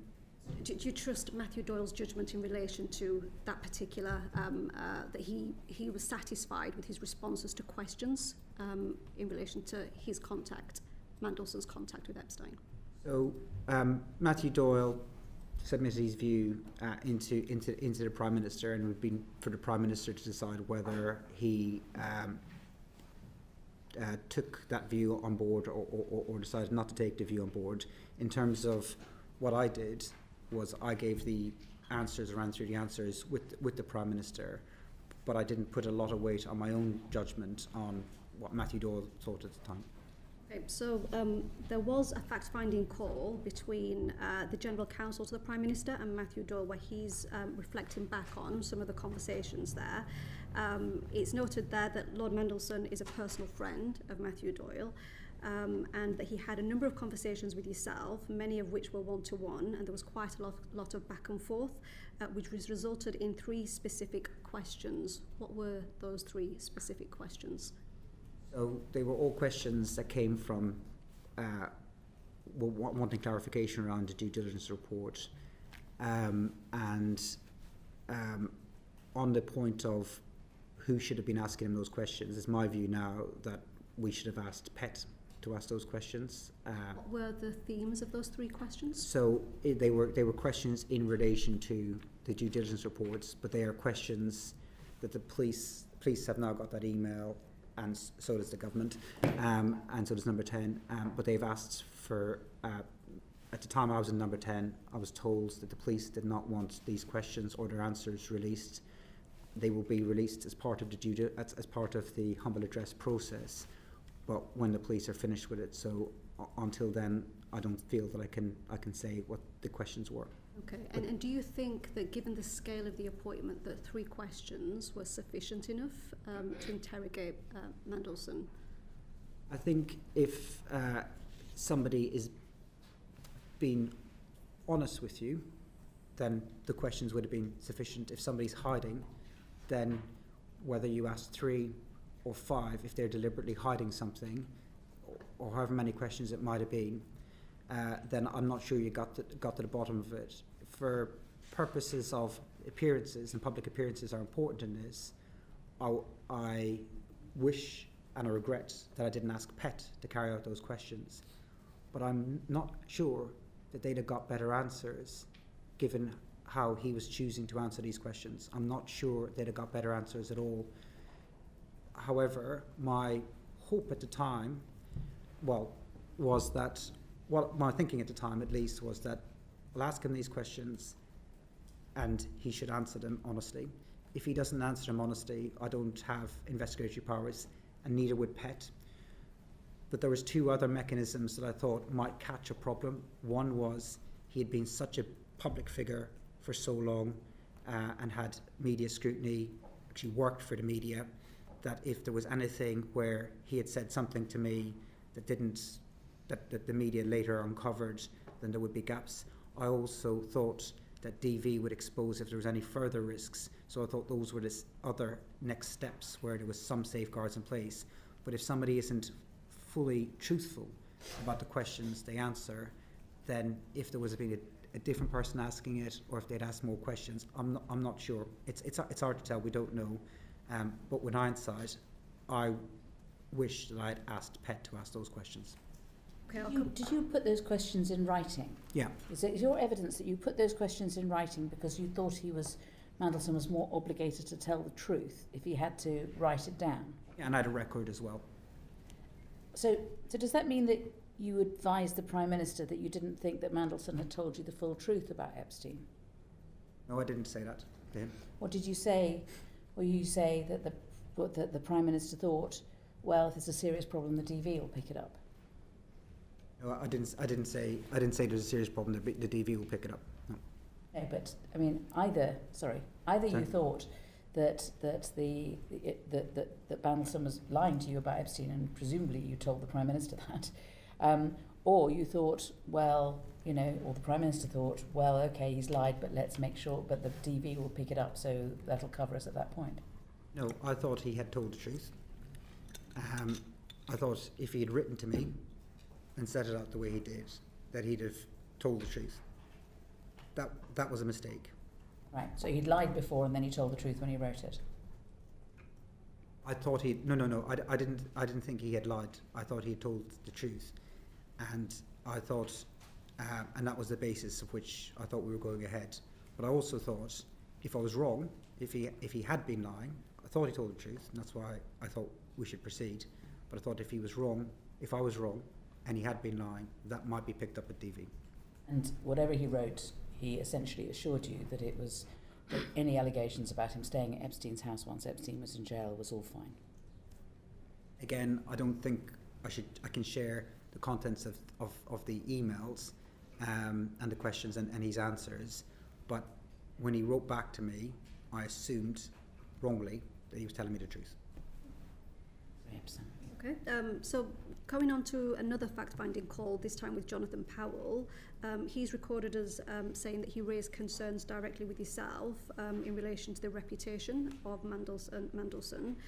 You responded back to him saying that the issues had been addressed. What issues had been addressed? I don't recall that conversation. Like everyone else, Jonathan Powell was saying that there was pros and cons, but I don't recall that conversation. You don't recall any issues being addressed? No. Okay. So I'll take us now to areas of conflict of interest in the due diligence checklist. So you said earlier that nothing jumped out at the due diligence stage and that you weren't aware of the extent of the problem. Did you look at the due diligence checklist in detail that was provided? So things jumped out as a problem, but nothing jumped out as me a problem in the regards that we hadn't done the DV yet. So I assumed the DV process would happen following the Prime Minister's decision. It didn't jump out at me that it was public, that that's who the Prime Minister's preferred candidate was before we did the DV. On regards conflict of interests, my assumption was that would be picked up with the Foreign Office when he was being employed, because when we had SPADs appointed who had business interests, that would be picked up by the Cabinet Office and not dealt with at a political level. Okay, so in the due diligence checklist under professional financial relationships, it says that the retained role and interest in Global Counsel would have to cease, come to an end. Did you make sure that that took place, or at any point did you question that? I left all that to the Foreign Office because that's not my skill set or expertise. I wouldn't know how to even manage that. Okay, and then in relation to reputational risks, so again, earlier you referenced that nothing jumped out at the due diligence stage. Did you have the chance to read the 2019 report commissioned by JP Morgan? Sorry, just again, it did jump out at me this was a problem. What didn't jump out as a problem was that we had yet to do DV. So I can't recall reading it, no, but I recall thinking this is a problem and we need to ask some follow-up questions. Okay, so questions were asked in relation to the JP Morgan report, but not enough to cause serious concern. It wasn't the volume of questions. I don't think that was a problem. It was the nature of the answers and the lack of honesty. Did you see, have you read the emails between Mandelson and Epstein in the JP Morgan report? I can't recall reading them. Okay, I will reference some of them where Epstein says, was PT helpful? These are all in the public domain and were from 2019. Was PT helpful in relation to the intention to sell a government asset? Epstein emailing Mandelson saying, I like to see my suggestions come to fruition. In 2010, Mandelson shares the guest list for an event he's speaking at in Shanghai. Another email from 2010, Mandelson emails about Russian businesses. Were none of these emails brought to your attention as a serious red flag? No. Okay. So if these were not part of the due diligence process, did the Prime Minister have any understanding of the depth of concern that was raised in the report, the JP Morgan report? So he read the due diligence file. I don't know precisely what his overall views on it were. Nobody thought to bring it to the Prime Minister as well, the content of the report? Other than what I think he saw, I'm not that I think that was a failing of your role as the Chief of Staff to bring it to the Prime Minister? I think that I would have expected due diligence to produce all the content that was available out there, and not for me to run a parallel process to look for other due diligence. So I didn't add my own further investigation to it. It was all in the public domain, so this is everything that the general public would have known. So this was not serious enough to require you to, first of all, look into the evidence, and secondly, report it to the Prime Minister. I didn't carry out any further investigations, and I think, looking back on it, I think that the DD process was surprisingly inadequate to me. We had so when we came in to government, we had introduced adding DD to appointments of SPADs, special advisors, which wasn't there before. We started to use other SPADs to do it because the process, I think, wasn't good enough, generally speaking, and this report, I think, was insufficient. And should I have asked further questions of the report compiling team, then I think that's fair. I think I should have. And final question from me. You said it was wrong to appoint Mandelson. Why is it wrong now, but it was right back then? I think the reason why I thought it was right then was because of his experience as an EU commissioner. I think what came out in September last year with the Bloomberg emails, I think the pictures and later revelations from the Epstein files shows that the nature of the relationship that he had meant that he was unfit for the job. I want to have another go at an answer that you gave, because I do feel as though you've contradicted it. And I've got a note now. So my thinking at the time was that I'd put follow-up questions to him in writing, and that if a senior member of staff did that he would feel more obligated to give the truth and the full truth. I didn't feel that I got that back from him. But it wasn't my decision. It was the Prime Minister's decision. And he saw the DV as part of that decision. Sorry, let me correct myself. In September, I realised I didn't get the truth back from him. At the time, I thought I got the truth back from him. When I saw the emails and the pictures that came out and that were published from the Epstein files in September last year, that's when it really dawned on me that I did not get the full truth from him then. At the time, I thought he was telling the truth. If I didn't think he was telling the truth, I would have said, this guy is not telling the truth, but I did think he was telling the truth, and that was wrong. So, I didn't feel that I got that back from him, but it wasn't my decision, it was the Prime Minister's. You didn't mean any of that? No, I didn't feel that I got the truth back from him in September last year. Sorry, I might have mumbled my words. I got the answers back from him. I thought that he was telling the truth. And when I gave that to the Prime Minister, I did so on the basis that Mandelson had answered truthfully. That was in January, or December, beg your pardon. And in September last year, it became clear to me that he hadn't told the truth. Thank you, Chair. Apologies if we're going over the same point here, but for the point of clarity, the due diligence report is produced by the Cabinet Office. You received that. Did the Prime Minister receive the full unredacted due diligence report, or did you summarise it, or did you brief him orally? What did the Prime Minister receive? He received the full report.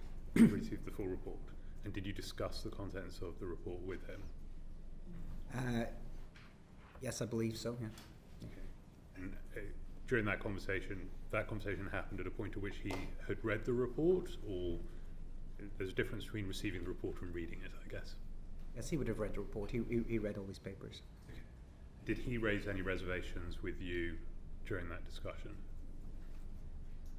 I can't remember particularly which ones, if he did. You wrote some clarification emails to Peter Mandelson, received those replies. Did those responses go to the Prime Minister? Yes. And did you discuss those responses with him? Yes, we would discuss those responses with him, and again, he would have considered them in a round. Okay. So did he express any reservations at that point about the appointment of Peter Mandelson? I can't remember what he said. You've talked about there being pros and cons to the appointment of Peter Mandelson. When you spoke to Jonathan Powell, you said that he raised pros and cons. When you spoke to David Lammy, he raised pros and cons. I'm just wondering, outside of Peter Mandelson himself, is there anyone who wasn't raising any cons? Is there any out-and-out advocates for Peter? No, but the same is true of quite a lot of appointments. What, the People have cons. I guess I'm going back to what you said earlier, which is that the Prime Minister talks to lots of people before coming to the decision himself, but so far everyone you've listed seems to be on the fence as to whether or not Peter Mandelson was a good appointment or worth the risk. I'm just wondering how you get to the point where you've got two candidates, and this is not to speak to the appropriateness of George Osborne in any way, shape or form, but you've got two candidates, one of whom absolutely everyone you speak to says, well, it's a coin toss on that one. So how does that end up being the candidate? So what I haven't said is what each individual person conclusion they came to, in part because I don't remember precisely and I don't want to unfairly represent anyone else's views. Not only would people have said, I think there are pros and cons, but they'd have said, and this is what I think we should do. And the Prime Minister would have got a range of views. And he would have concluded based on the range of views which way he's going to go to. He would not have put up with people saying on the one hand and then on the other, so I'm going to sit on the fence. He'd have said, well, what's your view? What do you think we should do? And then he'd have got all those views and reached a decision. In the aftermath, I understand why people are mostly focusing on the cons they'd have raised, but I can tell you that there is no way the Prime Minister would just accept one person's view as being pro a candidate if everyone else had been against it. I think even if it had been you. Even if it had been me, yeah, absolutely, yeah. The Prime Minister has his own mind. He reaches his own decisions. Sometimes he takes advice from me and will go with it, and sometimes when I was there, he didn't. And all these other people that you're talking about are close confidence to the Prime Minister, people who he's judgment, who he trusts and respects. People like Jonathan Powell, people like David Lammy, he's the senior staff that he has in Number 10. These are people who he takes very, very seriously.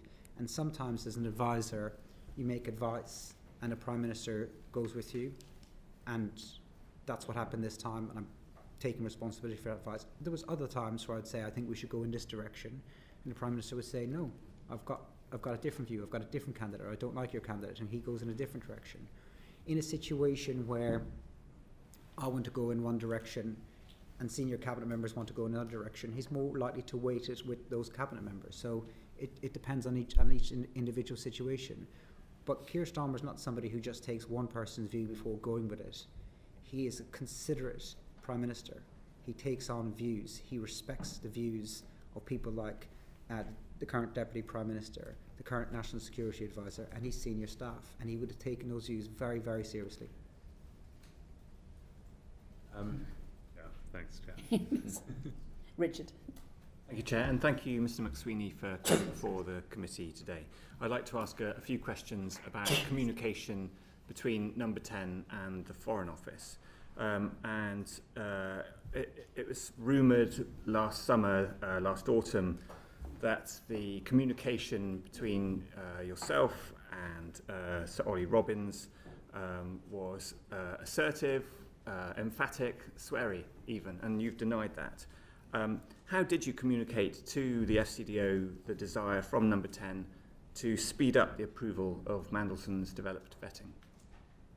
Thank you, and I'm glad to have the opportunity to answer this. I'm firstly very, very grateful to Sir Philip Barton for what he said about this swearing rumour. It is something that has caused me a great deal of stress for a number of months. I don't know why people do this in politics, put around untrue rumours.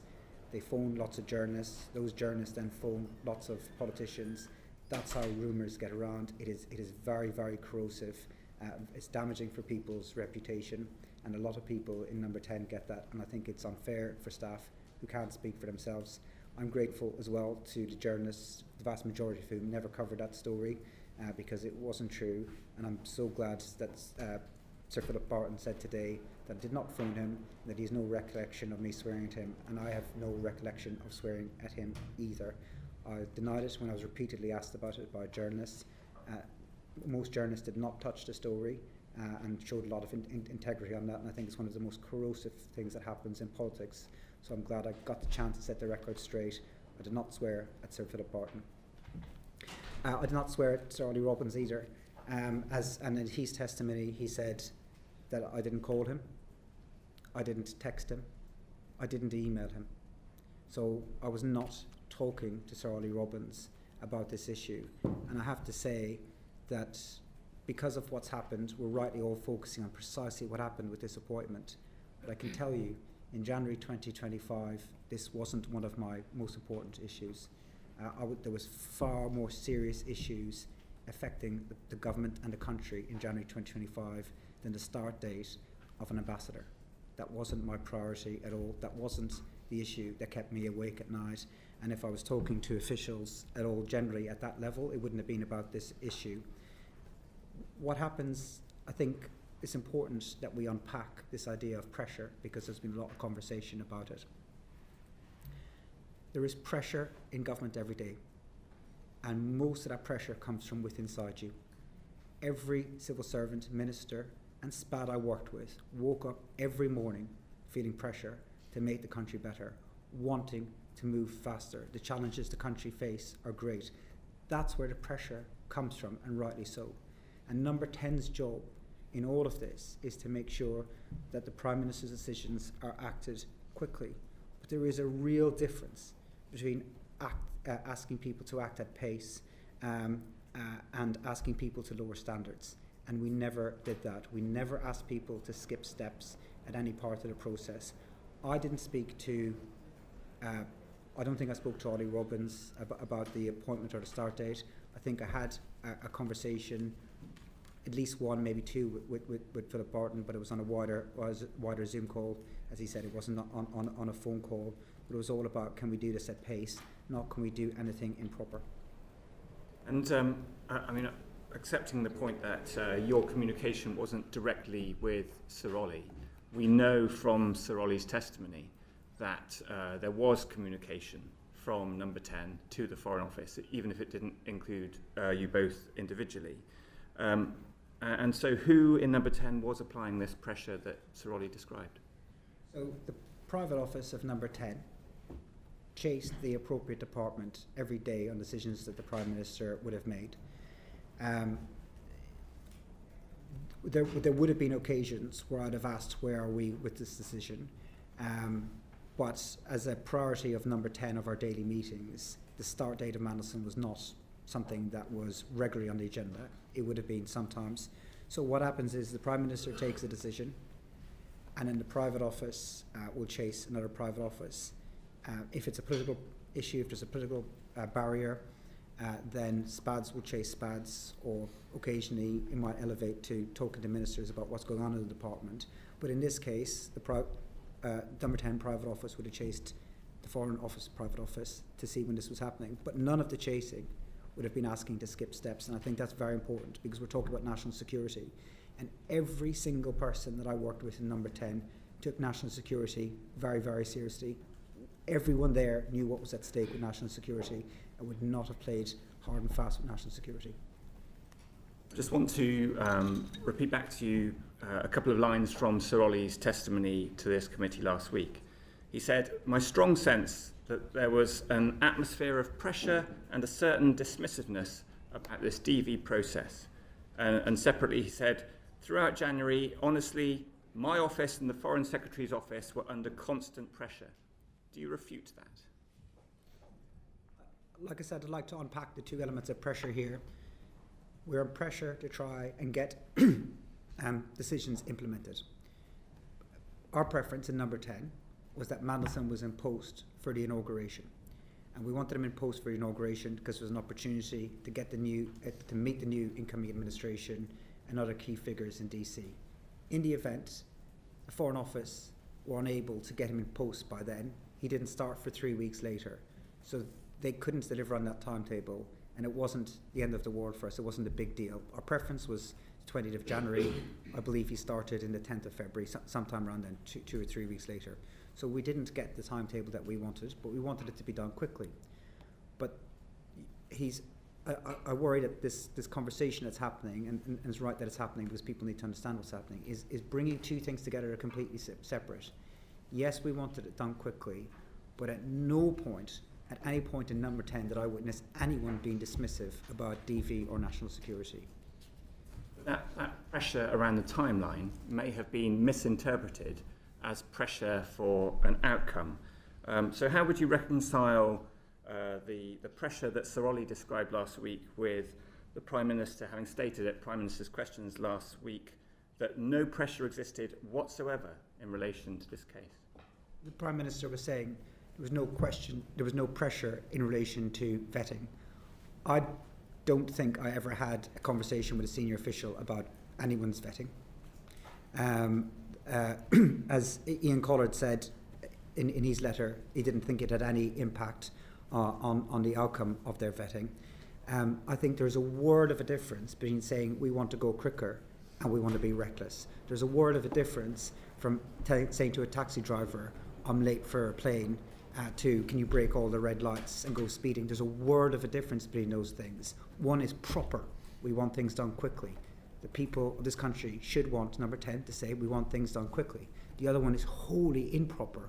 We want steps to be skipped. I mean, you're talking about red lights. I mean, the pressure put on civil servants, potentially, meant that they missed 2 red lights on the form, on page 10, the summary form, which said that they recommended that he didn't pass DV.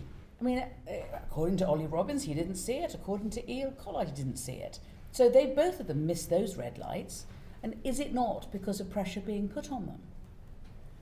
That's not what either the testimony from Sir Oliver Robbins or from Ian Collard's letter said. My understanding was he said that he does not assess that pressure affected the outcome. I thought that's what he said. Neither of them can talk. You're the one who raised red lights and cab drivers. Both of them missed the red lights. Both of them missed the green, orange, red. Neither of them can tell us that they saw those 2 things. It seems to me to be fairly clear evidence that the DV was making a fairly strong recommendation. And yet we hear both of them seem to think that it was a borderline case leaning towards not. Sir Ollie made his assessment and would have carried out the processes the way he saw fit. I can't comment on how the DV process worked. I'm only learning about the DV process in real time, watching these interviews and watching this committee's work. What I can say is that nobody in number 10 ever thought it would be acceptable to skip steps. Yes, we want to move quickly, but that does not and should never involve making decisions that put national security at risk. I haven't seen anything in Sir Ollie's testimony or Ian Collard's letter that suggests that they did not follow proper procedures. They're saying they did follow proper procedures. Why they missed them, I think, needs to be part of how we draw the lessons from this. But they're not saying that they did anything improper, and nobody's saying they were asked to do anything improper as well. You've heard from Sir Philip Barton, you've had the letter from Ian Collard and Sir Oliver Robbins and Cat Little, and these are all like brilliant people. None of them said they would be asked to do anything improper. And from everybody I know in Downing Street, private office people would not ask if other private offices to do anything proper. These are serious people who worry about national security. We've got Fleur next. Thank you, Chair, and thank you for coming in to see us today. I'm going to take you back to the very beginning of the process. It's famous that Peter Mandelson hosted dinners with political people at his house and in restaurants. It's widely reported. Did you attend any of those dinners in 2024 or up to your departure in 2025 at his house or in restaurants? I didn't hear it last bit. Did you attend any of Peter Mandelson's kind of private dinners that he hosted in his house or in restaurants? He held monthly dinners for political people. It's just reported. I haven't been to any of these. I don't think anyone here has, but have you been to any of those dinners? So I've been to 2 dinners in his house. One was, I think they were both in 2024 with a wider range of people. I think 2, yeah. Maybe 1 lunch and 1 dinner, I think. In a restaurant in the whole 4 years I knew him, I think twice as well. I went for dinner with him. Thank you. And we're trying to get to the bottom of who really proposed Mandelson's appointment. So you have said that you're sorry for your part in it, but also that before you started in post after the election, there were some access talks. You referred to access talks in January 2024, which you weren't party to, but which happened. You know that Peter Mandelson's name came up. Was it a done deal? Oh, sorry, no, Okay. no. I didn't say whose name had come up. Okay. So I spoke to Simon Case, Yep. trying to piece together what happened, and he he said, I said to him, I recall there being a sense that we always seem to have wanted a political appointment. I said, when did you first remember this? And he said January, February 2024, that Simon Case asked the Prime Minister's Access team what they thought about the US ambassador. They were replacing Dame Karen Pierce. They were thinking about who to replace her with and what the process was. And Simon Case was informed that the Prime Minister was minded to make a political decision, but as far as I know, Mandelson's name was not in that. Okay. And at the dinners and lunches, the two dinners and lunches that you attended, did Peter Mandelson did he lobby you about becoming the ambassador to the US? So he did lobby me, but not in either one of those dinners. One of those dinners was after he was ambassador, and I should say also I had dinner when I went to the US in the embassy. But he did lobby me, but I don't think at the dinners, no. And the process you've talked about with George Osborne and Peter Mandelson were the two names in play. How far did the process of George Osborne's potential appointment that then didn't lead on, go? Did he have due diligence assessment made of him? Yes. And what was the outcome of that due diligence then? Was that the important factor between the two, one going before another? That wasn't the important factor in my recommendation, no. I don't. I can't remember what the due diligence said for George Osborne, but it was carried out. I spoke to both of them, and the prime, and yeah, I think it was similar. Okay, and your due diligence meetings with Peter Mandelson, and you subsequently asked for more in writing. How many times did you meet him, or how long were your meetings with him for the due diligence? None. The due diligence report was carried out by PET. All by PET, and by writing to you? No. So PET carried out the process. Like I said in my resignation letter, I think there's a lot of lessons to be learned from this, and I think that the way that whole process works isn't up to it. I think there should be, as default, an interview with the candidates for something like this. There wasn't. I was given a report, or the Prime Minister was given a report by the Propriety and Ethics team, which was the due diligence report. That was conducted by them without any involvement of me. They gave that to the private office. I then followed up with some questions, but apart from that email, that was the only part I played in it. So that was the due diligence report that's now in the humble address papers that we've all seen. Is that the report you're talking about? Minus my email. Isn't it? Okay. Do you think the violence against women and girls aspect of this, and I absolutely appreciate you talking about the victims and survivors of Epstein right at the beginning of that, they are very much, and I think I can speak for the whole committee, on our mind as well. Do you think the violence against women and girls aspect of this, the relationship with Epstein, was downplayed during those conversations that you had with the other people advising the Prime Minister and with the Prime Minister at that time? I think it should have been a lot more to the fore, and I know it's something the Prime Minister takes this issue very, very seriously and has done for a great number of years, and I think it should have been way more done so at the time, is my view.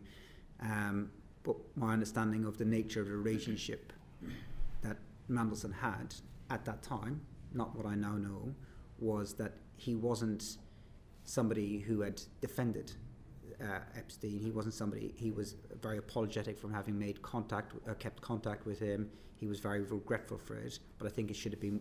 I do agree. It should have been much more to the fore at the time.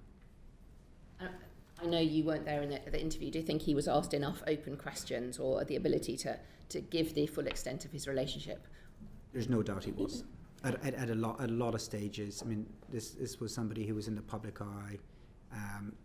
There is no doubt. And finally, for me, about the documentation of this process. Decisions of this magnitude should not be done informally, kind of on the sofa. At previous committee sessions, members, we have become aware of a lack of some of the papers, and today it's been referred to the Prime Minister receiving a lot of views. We don't have any paperwork of that. The Foreign Secretary being involved a number of times. We don't have record of that. We don't have record of the George Osborne side of this, and there are other parts. Do you accept that this was not documented well, and why do you think that is? Yeah. So I think government is conducted with conversations as well as papers. Prime Ministers should be able to phone people up and say, what do you think about something? I think it's right that decisions are recorded. It's difficult for me to say what's the appropriate level of recording the decisions and the minutes, because it's not where my expertise is. I think there certainly needs to be enough that people can see enough of a paper trail, but I also think it's appropriate for the Prime Minister to say, look, I want to get someone's views, I want to have a conversation with them, but those conversations are not the same as where he makes the decisions, and I think there needs to be enough recording around those, but it's not my area of expertise. That sounds great, except that the decisions themselves weren't recorded. That's the point. You know, so, and I come back to the point. I mean, I know you say it's all the civil servants' fault and not yours, but you were in charge of that office where they weren't recording decisions being made. I think they were recording decisions being made on a pretty regular basis. You just haven't told us about them. I saw regular paperwork on a whole bunch of decisions.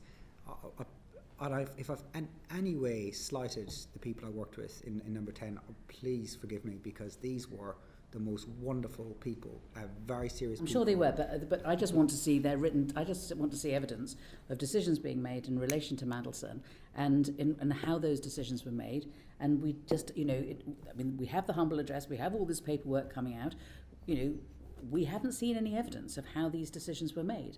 We're having to take the memories of witnesses that, as we can see, are different.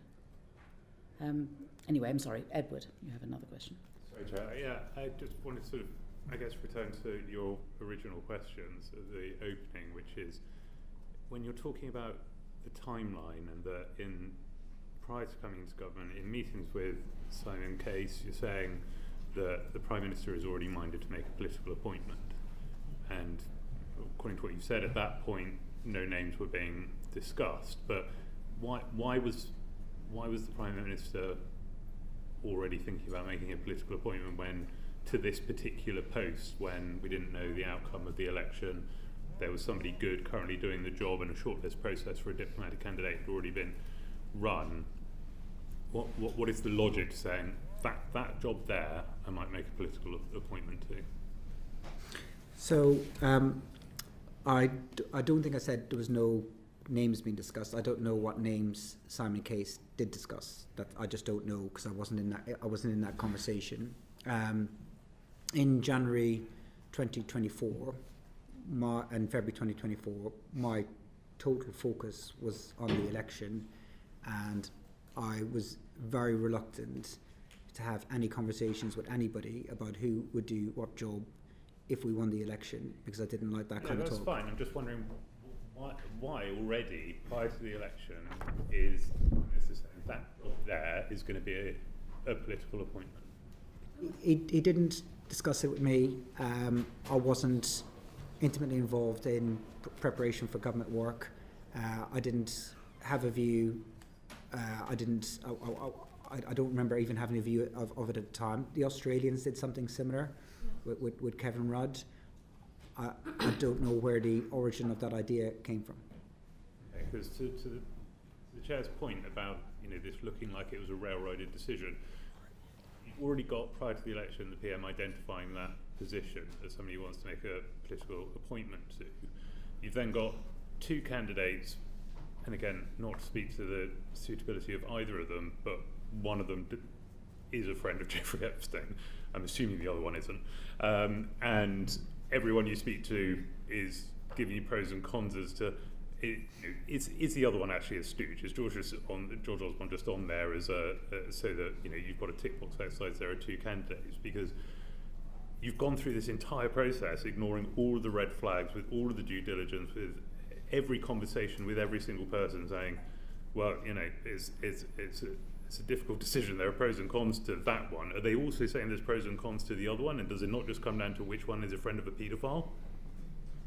So, I think there's three things on that. One is I don't think that he railroaded. If the civil service was being told in January, way ahead of election, that should Labour win a general election, they would look to a political appointment, I think that was ample time to prepare processes, to talk to senior officials, to say this is the direction a Labour administration might want to go in. So that's the first thing. Second is that I think if Kamala Harris had won the US presidential election, I think it would have gone to a different candidate. Third is that the nature of the relationship between Mandelson and Epstein wasn't known to us at the time, and that's not the nature of the relationship that we understood it to be. That's not the nature of the relationship that he represented it to be. And the final part is George Osborne was a very credible candidate, and part of the thinking was the relationship between sister parties or parties of a similar political persuasion, his more recent experience, the fact that he had commercial acumen, the fact that he was Chancellor of the Exchequer. He was a very credible candidate and one that we gave serious weight to. Just push back on a couple of those then, please, Ms. McSweeney, because actually we've already seen that the due diligence report contained the 2019 JP Morgan report, which shows that the relationship was more extensive. And as for putting in place the processes, the civil servant putting in place the processes, according to Philip Barton's timeline, it was barely a month that they were given to go through the entire process and do DB and Agramont and everything in order to get him in place in time for inauguration, which was your desire. Yeah. And if it had taken longer, which it did take longer, then so be it. We didn't ask them to skip any steps, and they weren't able to get it done in time for the inauguration. And of course, if they had said the timetable you want to deliver on is impossible, and we need a bit more time generally, or we want a bit more time in this one, that's what would have happened.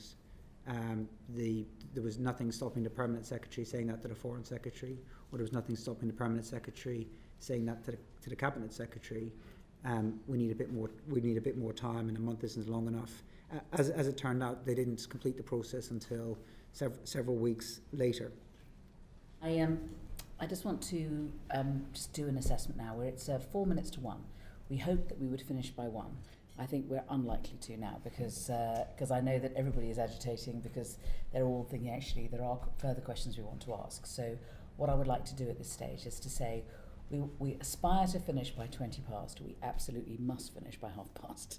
And what I'll do is I think take Uma and then Alan and Alex, who I know have kind of quite a lot of some questions of Dan as well, and then I think John and Abdesem and Afra may have follow-ups, but I think we do it that way. So Uma. Chair, thank you. I'd like to put on record that over the past decade I've worked twice with the witness. He's used to robust conversations with me. Hello, Morgan. In your opinion, actually let me rephrase, both Sir Philip Barton and Sir Oliver Robbins have said that it was Number 10's decision to announce the appointment of Peter Mandelson before the vetting process. Did you or did anyone in Number 10 make that decision? Or in your previous answer you said that was, you suspect Sir Peter Mandelson had said that. Was this a Number 10 decision or was it a Peter Mandelson decision? It wasn't a Peter Mandelson decision. I don't know whose decision it was. It wasn't my decision. And as the Prime Minister said now, we would do things differently. But it didn't jump out to me as a problem that that DV was happening after the announcement. That's what happened in the case of the National Security Advisor and my own appointment.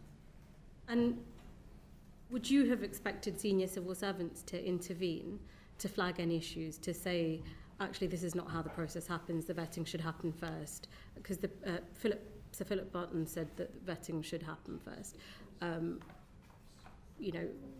We're not from the civil service were not to be expected to know this. Would you expect the civil service to have intervened there and told you these things? Yes, if somebody thought there was a problem with how it's being run. I had a pretty good relationship with both Simon Case and Chris Wormholtz as cabinet secretaries, met them pretty regularly, and there was always opportunities for them to tell me when and where, which they did do, if they thought a minister was doing something wrong, or if they thought a SPAD was doing something wrong, or if they were unhappy with something Number 10 was doing.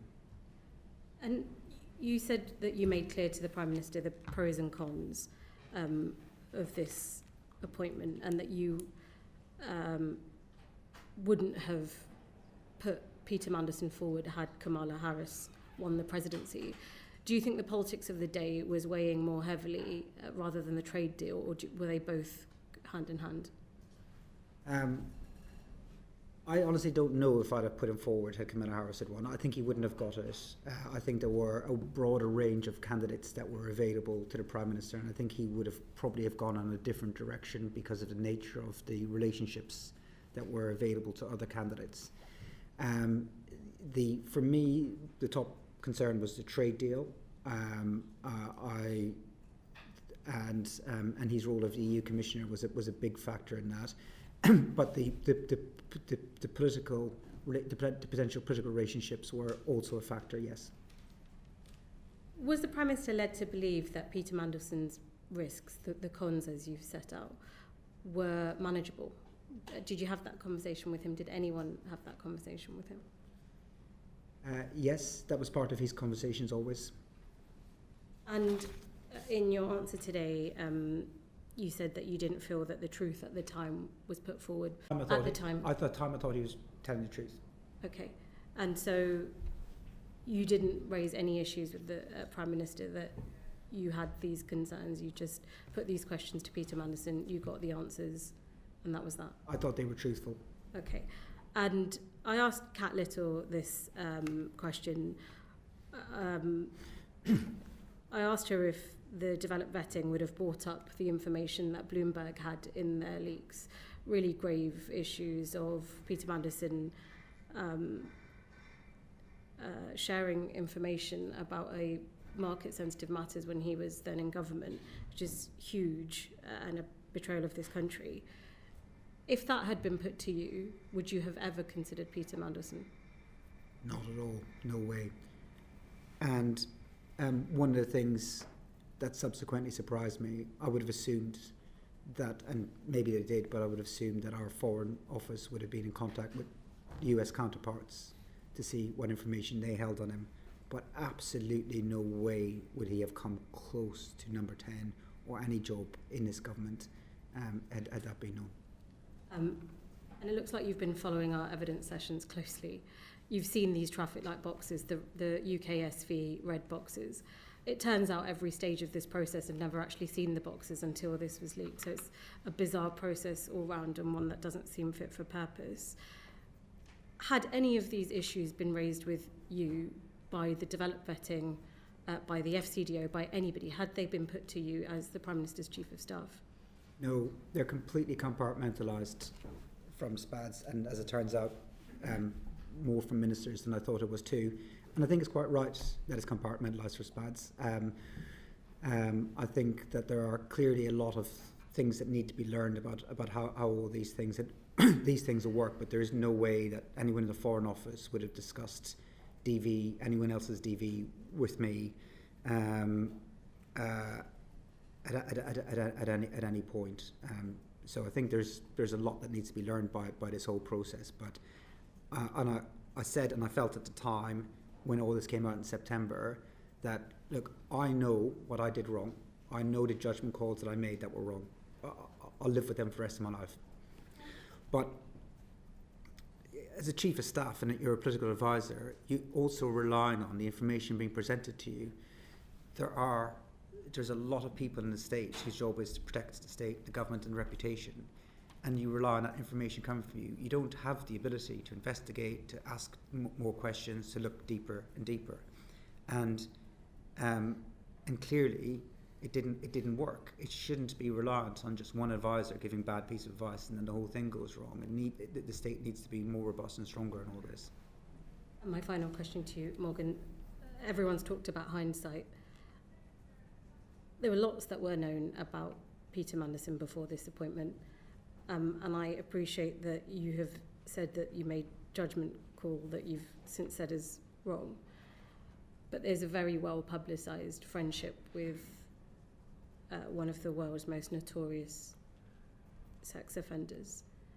How was it that nobody within Number 10 had seen this as an issue that so many of us had an aversion to? What was going on there that this was not the immediate red flag? So I think the thinking was that the time that he was in contact with Epstein, he presented as being an acquaintanceship. He regretted maintaining contact after his first conviction when he realised whatever he realised. I mean, according to his story at the time, he wasn't defending what this guy did in his first conviction, and he was saying that he was duped into understanding the nature of what had happened. So we He got convicted though. He couldn't get around that. I mean, he had been convicted, of sex trafficking a minor. I mean, it's pretty. I mean, how do you talk your way out of that?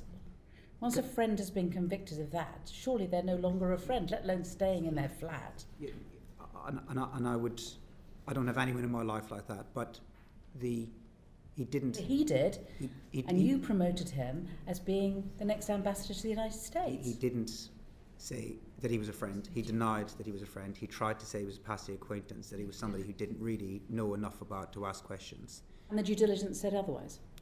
The due diligence didn't say he was a friend, and Mandelson Stayed in his house. The due diligence said he stayed in his house. Not happening in my house. All right, Alan. Thanks, Chair, and thanks for your time, Morgan. I think you said earlier that you thought the DV process might also pick up untruths or misrepresentations by Peter Mandelson. Do you know if the answers that he gave you on the Epstein follow-up or the due diligence report was sent to the DV system, the officers, to use as evidence to check the kinds of answers he'd given you? I don't know. Thanks. Thank you. Alex. Thank you, Chair. So we heard from Sir Philip this morning that he felt the speed of the appointment was unnecessary. Karen Pierce was doing a good job. The administration would take some time to set up. And Ollie Robbins, in his evidence, said the whole process felt weirdly rushed. So why did you push for such a short timeline between the announcement and the appointment? I didn't. Did Ollie Robbins say it was weirdly rushed? No, Jonathan Powell did. Jonathan Powell, okay. Jonathan Powell. So the pace of it wasn't raised with me as a concern at the time, other than we said we wanted number 10, and that was the consensus view, in place by the inauguration, so that he could begin the work. And and in the end, the Foreign Office were unable to complete all the necessary arrangements by then. So there was no point where, if they had said we needed more time to carry out further checks, that we'd have said we've got our own timetable here. You need to crack on regardless. So they took the time that they needed to do it right, and all of the evidence suggests that they carried out the processes in the correct way. I think we wanted to get. I mean, it's not unusual for Number 10 to say we want things to be happening quicker than the departments are prepared to move in, and it always ends up being Number 10 kind of gets some of its own way, and then the department gets some of its own way, and that's what happened in this case. And you didn't think to consult with the head of the diplomatic service on that timeline before you announced it, and then put pressure on to deliver on that timeline? I don't think that we publicly announced our preferred date when we made the announcement. No, I don't think we announced that when we announced that Mandelson was going to be the ambassador, that we said he would be ambassador by this date. We twice heard, both from Philip Barton and Sir Ollie, that the Cabinet Office was asking whether DB was necessary at all, whether because Lord Mandelson was a Privy Councillor that would be sufficient. Presumably Cabinet Office wouldn't have done that off their own volition. Did that come from Number 10, and where did that thinking come from? Absolutely not from Number 10. I find that bizarre. I would have thought, of course, an ambassador would have to have DV. Where might that would have come? I have no idea. But I was reassured by what Philip Barton was saying, is that wasn't something that was considered for long, but I only found out about that as part of this. I find it bizarre. I would have assumed that, of course, the US ambassador should have DV. I don't know how serious of a suggestion it was by anybody. You said yourself, because you were appointed without DV and the National Security Advisor was appointed without DV, it wasn't unusual. Do you think that the number 10, when you were Chief of Staff, had a dismissive or an uninterested approach to security vetting because of your own experiences? No. I think everybody in number 10, because of what you learn in that job, takes national security more seriously than any other issue. When you were appointed after the election, what level of security clearance did you have? I think it's common practice for ex-civil servants to not talk about the security clearances they had, and I'll continue that practice, because when you're in post, you're told you can't say what clearances you have. I had all the necessary clearances to do my job, and I saw whatever papers I was given, and that process is managed by civil servants. Okay, so you had DV at the point that you were appointed as Chief of Staff to the Prime Minister? I don't want to say what my security clearances were, but I had all the security clearances I needed to do my job, and I completed the forms and the processes and the interviews the same as anyone else. I mean, this whole thing is about security clearances, developed vetting. We've had a long conversation about the process.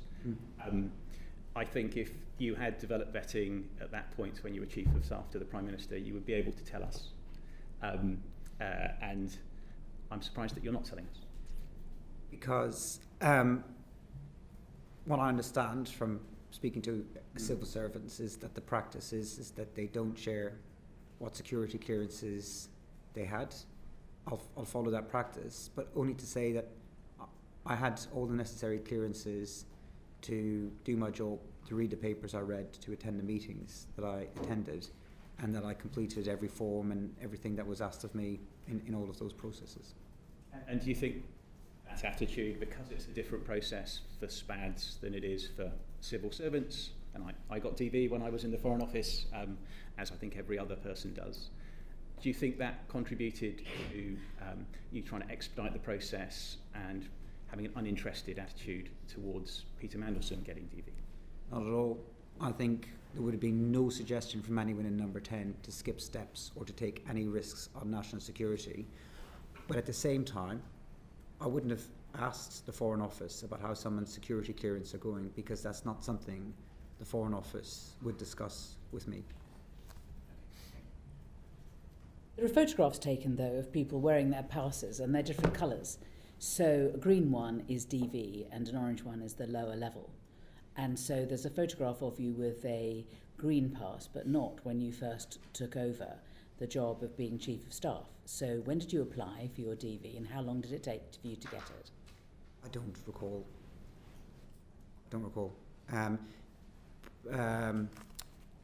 The process as well is driven by how quick people fill their forms in. Yeah. A lot of people take a very long time. Would it be unfair to suggest that you didn't fill in the form straight away? Oh, I don't know. I don't know why you think I didn't fill in the forms. I filled in the forms as quickly as I could. They're quite extensive, and it's not something that you could just sit down in an hour and rattle your way through. And if you don't get it completed, I mean, it takes a long time. But I took all of that side of things extremely seriously, because in order to do my job, I needed to have necessary clearances. And I filled in whatever forms. You also have to gather a lot of information about things. It takes a while, but I always did it as best as I could and as quick as I could. On the 4th of February, Parliament passed a motion requiring the divulgence of all communications relating to the appointment of Peter Mandelson. On 25th of March, you reported that your telephone had been stolen. Now, the Metropolitan Police have released the transcript of the call you made relating to the theft of your mobile phone. You didn't say, this is the Chief of Staff to the Prime Minister, my government issue phone has been stolen, which one would imagine would have been taken pretty seriously. You just said, oh hello, someone just robbed my phone. Why did you not make it clear that this wasn't just an ordinary theft, this was a phone which was likely to contain highly sensitive information? So the dates are slightly incorrect. My phone wasn't stolen on the 20th of March. My phone was stolen on the 20th of October. So it was 4 months before. I gave up my government phone pretty much as soon as I left. Within a couple of days, I handed all my kit back to number 10. My phone was stolen on the 20th of October. I was a victim of crime. Somebody hopped onto the pavement and took my phone from me. The first thing I did was to try and retrieve it. I tried to chase, which was probably a mistake. The next thing I did was I phoned number 10, and I would have gone with whatever they told me to do. Now, I thought at the time that they would be able to track the phone, and that's what would happen, given, as you say, what's potentially on that phone, and that was my assumption. I then called 999. If number 10 had told me you need to tell the police or you need to tell the call handler what your job is, I would have done so. But otherwise, I didn't do that as a matter of course. I didn't, in any part of my job, go around saying I'm a very serious and senior person. If number 10 had asked me to do that, I would have done that. I also thought, wrongly again at the time, I thought a squad car might come by and I could explain a bit more if a squad car had come by. And then I made further phone calls to number 10 where I'd hoped that they could track the phone and I could tell the police where that phone was. And like you and like everyone else kind of reading about this, I was quite surprised by how limited the security is around Chief of Staff's telephone. One of the reasons the squad car didn't come round may be because you gave the wrong location. You said you were in Belgrave Street, which the operator interpreted to be in Stepney, and said, you said he turned left, there's a park on top of the road, and the operator said, Stepney Green Park, okay? And you said, yeah, he turned left there. No, it wasn't anywhere near Stepney, it was in Pimlico, I understand. So I also said I was in Westminster. So I said I was in Belgrave Street, Westminster, where I think I was on Lower Belgrave Road? No, I think I might have been on Lower Belgrave Street. Okay. So it was some months ago, and I missed the Lower. I didn't see it. I was also missed the operator saying Stepney Park. I was also quite adrenalised. So what happened was I chased the guy who stole my phone as far as I could. I was out of breath. I was completely exhausted because I'm 48 years of age and I shouldn't be chasing people down the street. And then I was trying to go back to the original location that it happened so that I could tell the 99 operator. As I was following the guy, he turned away from a park that I could see in front of me, and as I was coming back to try and find the original location, I just assumed that the call handler was looking at it on the map. I haven't heard the audio. I can't imagine that I was clear and coherent at the time. I was out of breath, I was adrenalised, and if I gave any wrong direction, it wasn't intentional, but I did say I was in Westminster, and why the squad car didn't come had nothing to do with how the call handler had heard it. The call handler had said the squad car wasn't coming while we were on the call, and if the call handler had said to me the squad car is there, I'd have been much more precise about where I was so that I could meet the police at the time. And as I said, I had thought wrongly that my phone would be tracked so I could retrieve my phone. Can we take it that your phone would have contained quite a lot of communications either with Peter Mandelson or about Peter Mandelson's appointment? Probably not as much about his appointment that hasn't already been available to number 10, because when he was sacked, number 10 did do its own say investigation, but its own research on what happened and why it happened. And as part of that process, I was asked to share messages and emails about the appointment, and also been interviewed, as were other members of staff. So those messages are therefore recorded somewhere? Everything that I had at that time in September, which was more than a month before my phone was stolen, I shared it with the number 10 team. Beyond that, any messages that I sent to ministers or staff or officials would still be on their phones. That should be in the humble address material at some stage. Yes. Then. Yeah, I would have thought so. So actually, there is a record, you believe, of all your communications from that phone, which, if relevant, will be released. So I don't think that I don't think all of my phone records will still be available, but I don't know what the recipients of my messages have, and they'll have to share their messages too. So I can't tell you what the Cabinet Office have. I'm not in charge of the humble address process, and wasn't when I was there, and I haven't been told by the Cabinet Office what's been released and when. But I gave all of my government kit back to number 10 when I left. One would assume that given the sensitivity of the material on this phone, and maybe all sorts of things besides Peter Mandelson, that there would be quite a robust effort to try and recover it. Has there been any news as to whether or not it's been found? Or Police keep me up to date, but I don't think that I should share the latest. But they haven't found the phone. No. Just very quickly following on from Sir John's questions, so for the missing period from October onwards in relation to the content of your phone, was it not backed up to a cloud or linked to a device, or have we lost all data for that period? So from October 20th to my departure, all of those messages should still be on the phone that I gave back to the government, so they should have all of that. For everything prior to that, whatever the settings were on the phone, I didn't change them, so I didn't change whatever default settings people have on WhatsApp. It could be linked to a cloud. It could be backed up somewhere. I don't know.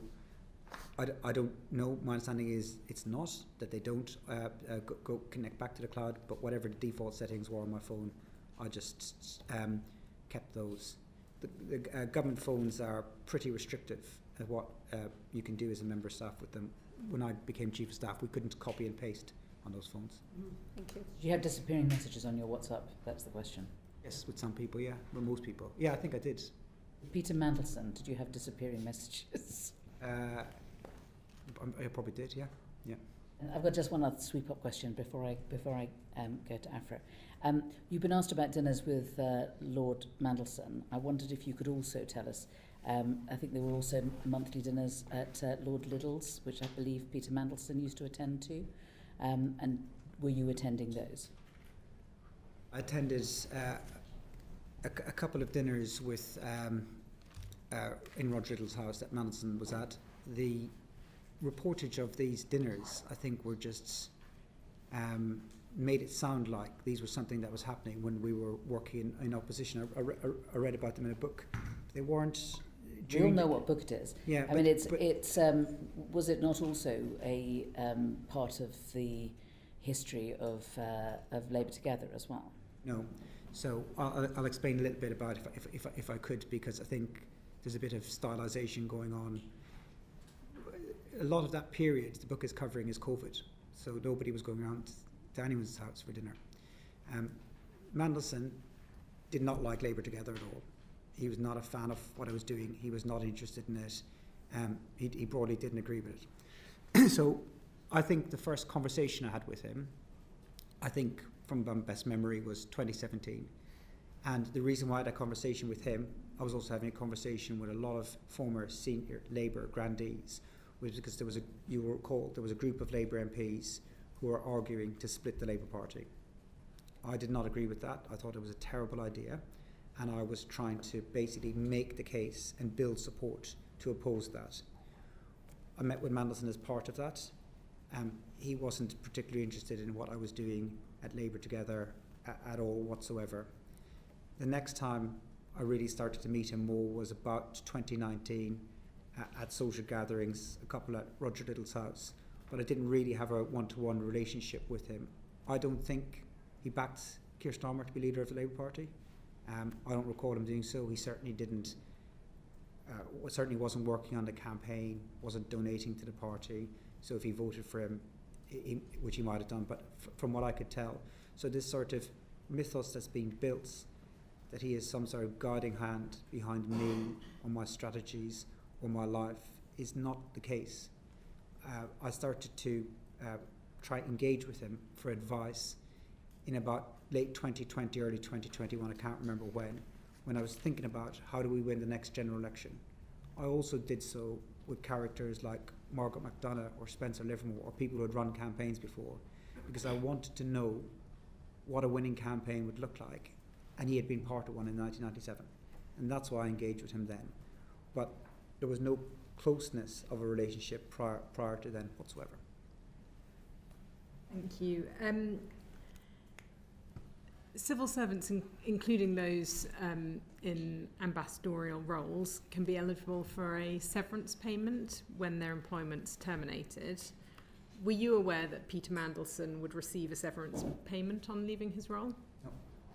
So at no time until it came out in the media were you ever told or aware that he would get payment? You weren't consulted at any stage on the terms of his departure? I wasn't consulted on his departure. I don't know if I was aware, but I wasn't consulted or didn't give a view, wasn't asked for a view.